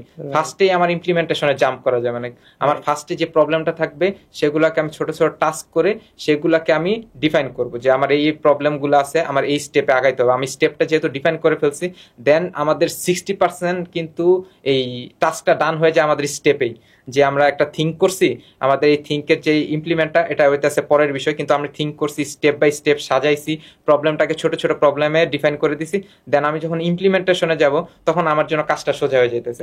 মানে আমার 40% জাস্ট ইমপ্লিমেন্টেশনের কাজ হয়ে যাইতেছে, যে আমার 40% কাজটা আমি তাড়াতাড়ি কম টাইমের মধ্যে করে ফেলতেছি। এবং এটা যে কোনো ল্যাঙ্গুয়েজ হইতে পারে, সেখানে ল্যাঙ্গুয়েজ জেনেরিক থাকতে হবে। আমার কোনো একটা স্পেসিফিক ল্যাঙ্গুয়েজে আমার আটকে থাকা যাবে না, বা আমার কোনো একটা স্পেসিফিক ডেটাবেজ বা স্পেসিফিক একটা প্ল্যাটফর্মে আটকে থাকা যাবে না। আচ্ছা, এখন তুই তো বর্তমানে রিমোট জব করস, রাইট? হ্যাঁ। সো রিমোট জব বা একটা কোম্পানিতে জব, এই ডিফারেন্সটা, তুই তো আগে রিমোট জব করছিস না, সো দুই রকম এক্সপিরিয়েন্সই তোর আছে। সো এই দুইটার এক্সপিরিয়েন্স নিয়ে একটু বল, আর যারা রিমোট জবে যাইতে চায় তাদের জন্য সাজেশন কি? আচ্ছা আচ্ছা, দুই ধরনের এক্সপিরিয়েন্স আসলে দুইটা ডিফারেন্ট। যেহেতু আমি আগে অফিসে কাজ করতাম, অফিসে এক ধরনের এনভায়রনমেন্ট ছিল, আর রিমোট জবে যখন জয়েন করছে আরেক রকমের এনভায়রনমেন্ট ছিল। অফিসে মেইন কাজ হচ্ছে আমার কলিগদের সাথে আমি থাকতে পারি একসাথে, আমাদের কোনো যদি প্রোগ্রাম হয় সেই প্রোগ্রামে একসাথে অ্যাটেন্ড করতে পারি, তাদের সাথে আমি ডিরেক্ট আলোচনা করতে পারি। এবং বাট বর্তমান যে পরিস্থিতি আসছে বাংলাদেশের, যে আমি যদি কোনো অফিসে যাইতে চাই, সেক্ষেত্রে আমার কিন্তু যদি আমি জ্যাম বা অন্যান্য যে প্রবলেমগুলা, টাইম, যে আমি আর সকাল 8টায় যাইতে হবে বা 10টার মধ্যে অফিসে পৌঁছাইতে হবে, এই টাইম নিয়ে সকালে উঠা, আবার 6টার দিকে বের হয়ে আসা, আবার বাসায় চলে আসা, এখানে কিন্তু আমার একটা হ্যাসেল পোহাইতে হয় যে অনেক সময়। বাট বর্তমান অনেক কোম্পানি আছে যারা হচ্ছে সপ্তাহে 2 দিন অফিস করায় বা 3 দিন হোম অফিস করে এরকম। বাট রিমোট জবের ক্ষেত্রে আমি বলবো যে রিমোট জবের যে প্ল্যাটফর্মগুলো ছিল আগে আমাদের, ওগুলা মেইনলি আমি বিভিন্ন ফেসবুকের যে গ্রুপ ছিল ওখান থেকে আমি জিনিসগুলো দেখতাম, কিভাবে তারা আসলে সার্কুলার দিচ্ছে, কিভাবে তারা রিমোটলি জবের জন্য অ্যাপ্লাই করা হইতেছে, কিভাবে আমার অ্যাপ্লাই করলে তারা আমাকে ইন্টারভিউর জন্য ডাকবে, সেগুলা নিয়ে ধারণা নিছি। আর বাংলাদেশে মেইনলি রিমোট জবটা বেশি এবং হোম অফিস করা, এটা আসলে অ্যাপ্লাই শুরু হয়েছে করোনার পর থেকে বেশি। যে আগে কিন্তু এত ধরনের রিমোট জব বা আমাদের এই যে হোম অফিস করার এই কালচারটা কিন্তু ছিল না। এই কালচারটা মেইনলি আসছে হচ্ছে আমাদের করোনা থেকে। আর রিমোট জবের ক্ষেত্রে সবচেয়ে ভালো জিনিস হচ্ছে যে আমি বাসায় থেকে আমি কাজ করতে পারতেছি, প্লাস আমার ফ্যামিলিকে যদি আমার এক্সট্রা টাইম দেওয়া লাগে সেক্ষেত্রেও কিন্তু আমি টাইম দিতে পারতেছি। আর আমার এই যে যাতায়াত, যে অফিসে যাতায়াতের যে একটা টাইম, সেই টাইম এবং যে কস্টটা, সেই কস্টটাও কিন্তু রিমোট জবের ক্ষেত্রে কমে আসতেছে। প্লাস আমি যদি রিমোট জব করি সেটা যদি বাইরে হয়, মানে দেশের বাইরে হয়, সেক্ষেত্রে কিন্তু আমি রেমিটেন্সের একটা বিষয় আছে, যে আমি একজন রেমিটেন্সের, মানে বর্তমান যে রেমিটেন্স পরিস্থিতি আছে সেই ক্ষেত্রে কিন্তু আমি আমার রেমিটেন্সে অনেক হেল্প করতে পারতেছি বাইরে থেকে। সাপোজ আমার যদি $1,000 আনা লাগে, তো আমি আমার কোম্পানির মাধ্যমে কি আমি দেশে টাকাটা নিয়ে আসতেছি, সেই ক্ষেত্রে রেমিটেন্সে অনেক ধরনের হেল্প হইতেছে। আর রিমোট জব যারা করতে চায় তাদের জন্য বলবো যে অবশ্যই মাথায় রাখতে হবে যে হোম অফিস যেহেতু আপনি করবেন বাসা থেকে, আপনার সেট আপ রেডি রাখতে হবে, যে বাসায় মাইন্ডসেট রাখতে হবে আপনি বাসায় আছেন এই মাইন্ডসেটে কাজ করা যাবে না। সাপোজ আমার মাইন্ডসেটটা রাখতে হবে যে আমি অফিসে আসি, আমার 8 ঘন্টা কাজ করতে হবে, আমি 8 ঘন্টাই করবো, বা আমার 4 ঘন্টা টানা কাজ করতে হবে, 4 ঘন্টাই করবো, দেন আমি উঠবো। বা এরকম মাইন্ডসেট রাখা যাবে না যে আমি 1 ঘন্টা কাজ করলাম, পাশের রুম থেকে আমাকে কেউ ডাকলো বা একটা ফ্রেন্ড কল দিল, আমি চলে গেলাম, এরকম মাইন্ডসেট নিয়ে কাজ করা যাবে না। সেক্ষেত্রে তার জন্য ফ্যামিলি টাইম এবং যেই অফিস টাইমটা ম্যানেজ করতে অনেক হার্ড হবে। তার মেইন ফোকাস থাকতে হবে আমি যতক্ষণ অফিসের কাজ করব আমার অফিস টাইম, মানে এটা ফোকাস রাখতে হবে। কিন্তু পাশাপাশি তার যে অফিস টাইম শেষ হবে সে কিন্তু ফ্যামিলি টাইমটাও সেট রাখতে পারবে, যে আমার আলাদা ফ্যামিলি টাইম আছে। তার ফ্যামিলিকে তাকে বোঝাইতে হবে যে আসলে আমি একটা রিমোট জব করতেছি, এর মানে এই না যে আমাকে বাসা থেকে ডাকলেই, পাশের রুম থেকে ডাকলে আমাকে জয়েন করতে হবে, বা একটা ডিসকাশনে পাশের থেকে কারোর একটা ডিসকাশনে জয়েন করতে হবে। তার মাইন্ডসেটটা এইভাবে সে যদি ফিক্স রেখে রিমোট জবে অ্যাপ্লাই করতে থাকে, আমার মনে হয় সেক্ষেত্রে তার জন্য ভালো হবে। এবং রিমোট জবের ক্ষেত্রে আরেকটা জিনিস হচ্ছে, সে যেহেতু রিমোটলি জব করতে হবে, যে একটা বিশ্বাসের কথা আছে যে আমার কোম্পানি আসলে কি করবে, কিভাবে পেমেন্ট সিস্টেম ইয়া করবে। সেক্ষেত্রে সে বিভিন্ন কোম্পানিগুলোর সাথে দেখতে পারে, যে সার্কুলার দেখতে পারে কি ধরনের পেমেন্ট সিস্টেম তারা ইউজ করতেছে, কি কি তাদের ডেসক্রিপশনে, জব ডেসক্রিপশনে কি কি আছে, কি কি স্কিলগুলা লাগবে। যেমন এখন লিঙ্কডইনে প্রচুর এই জবগুলা দেখা যায়, রিমোট জবগুলার যদি করে আরো অনেক প্ল্যাটফর্ম আছে, ইন্ডিড আরো বিভিন্ন ধরনের প্ল্যাটফর্ম আছে যেগুলো আসলে রিমোট জবের আমরা সার্কুলার গুলো দেখতে পারি। তো তাদের ওই দিকেও খেয়াল রাখতে হবে যে জব ডেসক্রিপশনে কি কি আছে, আমার ওইভাবে সিভিটা সাজায়া তাদেরকে জমা দিতে হবে। যেহেতু এটা রিমোট জব সেহেতু তাদের সবকিছু তাদের অনলাইন ভিত্তিক হবে এবং অনলাইনে তার ইন্টারভিউ হবে। হয়তোবা রিমোট জবের ক্ষেত্রে আমার যেটা হয়েছিল যে ফার্স্ট সিভি স্ক্রিনিং করা হয়েছিল, দেন আমাকে একটা প্রজেক্ট, ছোট একটা প্রজেক্ট করতে দেওয়া হয়েছে, যে প্রজেক্টটা ডেভেলপ করে দেন আমার সাবমিশন করা হয়েছে। দেন আমার হচ্ছে সেকেন্ড যে আমার যে ভাইবা ছিল, মানে সেকেন্ড স্ক্রিনিং এর জন্য আমার যে প্রজেক্টটা ডেভেলপ করছে ওইটা নিয়ে আলোচনা করা হয়েছে, আর বেসিক জিনিস নিয়ে আমার ডিসকাশন হয়েছে। এরকম আরো কিছু কিছু এক এক কোম্পানিতে এক এক স্টেপ থাকে, কোনো কোম্পানিতে 3 স্টেপে হয়, 2 স্টেপে হয়, 4 স্টেপে হয়। বাট স্টেপ বাই স্টেপ কি তাদেরকে পেশেন্স রাখতে হবে, যে টাইম 1 মাসও লাগতে পারে, 10 দিনও লাগতে পারে, আবার 2 মাসও লাগতে পারে। সেখানে তাদের এইটাও মাথায় রাখতে হবে যে আমার পেশেন্স হারানো যাবে না, যে আমি আজকে দিলাম আমাকে কেন ডাকতেছে না, বা আমি একটা সেকেন্ড ইন্টারভিউ দিলাম সাথে সাথে ডাকতেছে না, এটার জন্য একটু টাইম লাগে। যেহেতু রিমোট জবগুলো তারা সবার অনেক ক্যান্ডিডেট থাকে, তো সব ক্যান্ডিডেটের সাথে থেকে ইন্টারভিউ নিয়ে দেন ওরা একটা কনক্লুশনে আসে কাকে কি কিভাবে সিলেক্ট করবে। দেন ওইটা এই জিনিসগুলো তারা মাথায় ফোকাস রাখতে হবে।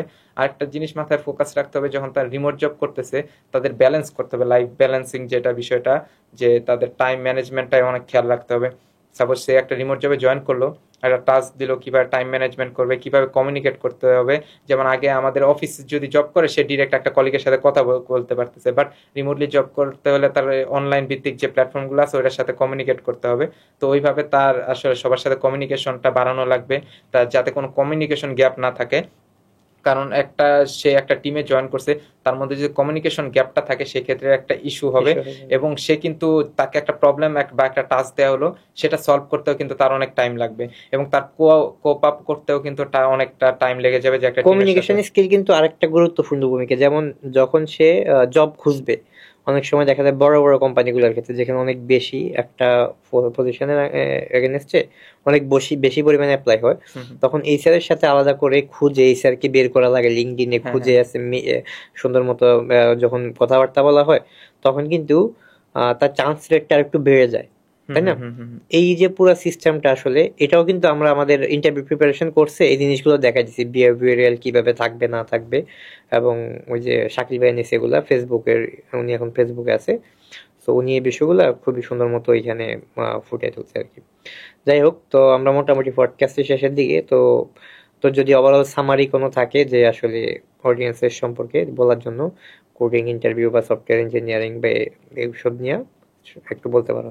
হ্যাঁ, সবার উদ্দেশ্যে থাকবে যে যে যে সেক্টরে আছে, যেমন এক একজন এক এক সেক্টরে কাজ করে, কেউ ডেভেলপার, কেউ ইঞ্জিনিয়ার, কেউ ডেটাবেজ ইঞ্জিনিয়ার, বা কেউ এন্টারপ্রেনার, মানে যে যে সেক্টরে আছে সেই সেক্টরে ইনোভেশন আনা দরকার আসলে। আমাদের যে বর্তমান পরিস্থিতি এই থেকে আসলে আমাদের একটা গদ হয়ে গেছে যে কমন যে প্রজেক্টগুলো, যে আমি এই প্রজেক্ট করতেছি, এই রিলেটেড, সাপোজ আমি একটা ইআরপি প্রজেক্ট বানাইতেছি, এই রিলেটেডই সব প্রজেক্টের কাজ হইতেছে, এই গড়পাতা আসলে আইডিয়া থেকে বের হইতে হবে এবং আমাদের ইনোভেশনের দিকে বেশি থাকতে হবে। যে ইনোভেটিভ আইডিয়া গুলাতে, সাপোজ আমার একটা কোম্পানিতে অনেকজন এমপ্লয়ি আছে, তো ওইখানে রিসার্চারও কিছু আছে, তো তাদেরও ফ্যাসিলিটি দিতে হবে, তারা যেন তাদের ইনোভেশন আইডিয়াগুলো শেয়ার করতে পারে। কোম্পানির সিইও, সিটিও, ম্যানেজিং ডিরেক্টর বা ম্যানেজার যারা থাকে বা টিম লিড থাকে, তাদের সাথে ফ্যাসিলিটি দিতে হবে যে তারাও যেন ইনোভেশন আইডিয়া শেয়ার করতে পারে, এবং যেই প্রজেক্টগুলো ফিউচারে হবে সেই প্রজেক্টগুলো যেন তারা হ্যান্ডস অন করতে পারে। এবং আস্তে আস্তে তাদের মধ্যে কিন্তু, যার জুনিয়র লেভেল থেকে সিনিয়র হবে, তারপর টিম লিড হবে, তাদের মধ্যে সেই স্কিলগুলো কিন্তু তাহলে আস্তে আস্তে ডেভেলপ করতে পারবে। এবং সেই আমাদের যেহেতু আমরা ম্যাক্সিমাম ইঞ্জিনিয়ারিং নিয়ে আলোচনা হচ্ছে, যেহেতু আমরা সফটওয়্যার ডেভেলপার বা সফটওয়্যার ইঞ্জিনিয়ার, তো এই এখন আমাদের যেই বর্তমান পরিস্থিতিতে এআই, এবং অনেকে মনে করতেছে জেমিনাই এআই আমাদের অনেকের জব সেক্টরকে হয়তো বা ডাউন করে দিতে পারে, আসলে ওইরকম কিছুই না। সবাইকে যার যার চাকরি, যে যেই সেক্টরে আছে, যে পজিশনে আছে, ওই পজিশনে আসলে ফোকাস রেখে সে আগানো উচিত। কারণ আমার ফিউচারের অনেক কিছু হইতে পারে। তো আমরা তো অনেক আগে চিন্তা করতাম না ইন্টারনেট থাকবে, বা আমরা এত ধরনের সফটওয়্যার ইন্ডাস্ট্রি পাবো, বাংলাদেশে এত ইয়া হবে, বা এত ইনোভেশন আইডিয়া থাকবে। তো সবাইকে আসলে তার যার যার থেকে সামনে আগায় আসতে হবে। সামনের যে আলোচনাগুলো হবে, ডিসকাশন হবে, নিউ জেনারেশন আসবে, যে নিউ ইনোভেশনগুলো আসবে, সবাইকে সেগুলো কোপ আপ করতে হবে। যে আমার পুরানো জিনিস নিয়ে পড়ে থাকলে হবে না। সাপোজ আমার একটা প্রজেক্ট এআই লাগতেছে, তো আমার এআই এর দিকে ফোকাস রাখতে হবে। যা আরেকটা প্রজেক্ট আমার অন্য সেক্টরে কাজে লাগবে, সো ওইগুলাতেও আমার ধারণা থাকা লাগবে। তো এইগুলোর জন্য যারা এখন সফটওয়্যার ইঞ্জিনিয়ার, ডেভেলপার আছে, তাদের সব ক্ষেত্রে আসলে ধারণা রাখা উচিত যে আমার আশেপাশে কি হচ্ছে, আর আমার আশেপাশে কে কি নিয়ে কাজ করতেছে, কে কি ডিসকাশন করতেছে। এই ডিসকাশনে মাঝে মাঝে তাদেরকে আসলে ইয়া করা, যে আমি একটা টপিক নিয়ে আলোচনা করতেছে, তো এই টপিকে আমার একটা আইডিয়া আছে, তো হ্যাঁ, এই মতামতটা আমি প্রকাশ করি তাদের সাথে, যে তাদের থেকে কি ধরনের ফিডব্যাকটা আসে। এই ভয় পাইলে চলবে না যে তারা আসলে নেগেটিভলি, কোনো জিনিস নেগেটিভলি নেওয়া যাবে না। যদি ইভেন তারা কোনো কিছু বলে, নেগেটিভ কমেন্ট করে, সেগুলো পজিটিভলি নিতে হবে। নেগেটিভলি কমেন্ট করে বা নেগেটিভ কমেন্টটা দেখে আমার নেগেটিভিটি আমার মধ্যে আনা যাবে না। পজিটিভ জিনিসটা কি এগুলো অ্যাপ্লাই করে আমার ইমপ্রুভমেন্ট করা যায়, রাইট, এই পজিটিভ জিনিসগুলো আমার মধ্যে রাখা লাগবে। এবং তাদেরকে অবশ্যই, এখন বর্তমান যেহেতু চেঞ্জ হচ্ছে অনেক কিছু, আমাদের বেশি বেশি রিড করতে হবে, মানে আমাদের মিডিয়াম আর্টিকেল, তারপর আমাদের যে প্ল্যাটফর্মগুলো আছে বা আমাদের বুকগুলো আছে, এগুলো বেশি বেশি রিড করতে হবে জানার জন্য, অ্যাডভান্স লেভেলে জানার জন্য। এবং যদি সে লেখালেখি করে, সাপোজ আমি একটা বই পড়লাম, এখন আমি এই জ্ঞানটা অন্যান্যদের সাথে শেয়ার করতেছি, এই ধরনের প্ল্যাটফর্মে তার আসলে কাজে লাগবে। যেমন সে একটা আর্টিকেল পাবলিশ করতে চায়, বিভিন্ন প্ল্যাটফর্ম আছে এখন, সে মিডিয়ামে পাবলিশ করতে পারে, তারপর আরো যেসব প্ল্যাটফর্ম আছে সেসব প্ল্যাটফর্মে পাবলিশ করতে পারে। এর মাধ্যমে কি হবে, সে যে জ্ঞানটা আছে সেই জ্ঞানটা সবার মাঝে ছড়াই দিল, প্লাস এই জ্ঞানের মধ্যে যদি তার কোনো ঘাটতি থাকে, সে আরেকজন কমেন্ট করে তার সাথে সেটা শেয়ার করতে পারলো। এই জিনিসগুলোতে আসলে বেশি বেশি এখন আগায় আসতে হবে, যে নিজের মধ্যে শুধু যতটুকু জানি ওইটুকু না রেখে সবাইকে জানানো, এবং যদি আমার জ্ঞানের আরো জানতে চাই, সবার সাথে ডিসকাশনে আসা, যে এইটা ডিসকাস করব। আর যে ডিসকাশন গুলো হবে সেগুলো অবশ্যই পজিটিভলি নিতে হবে। এবং সাপোজ একজন দুজন ডেভেলপার কথা বলতেছে, এখন ও একটু জানে, এখন সে একটু জুনিয়র, আমি হচ্ছে সিনিয়র, সে যে জুনিয়র হয়ে মানে বেশি জানে, এগুলা তাকে নেগেটিভলি নেওয়া যাবে না, পজিটিভলি রাখতে হবে। যে না, সে একটু জানে, তার থেকে আমি শিখতে পারি, এই শিখার মনোভাবটা তার রাখতে হবে। যে সে সিনিয়র হলেও যেন সে শিখার মনোভাবটা থাকে, ওই মনোভাবগুলো তার পোষণ করতে হবে। মেন্টালি সবসময় পজিটিভলি যদি সে আসলে এগুলো ফোকাস করে, আসলে সে অনেক দূর আগায় যাইতে পারে। Thank you Rafid. Thank you Nasim, আবার দেখা হবে ইনশাল্লাহ।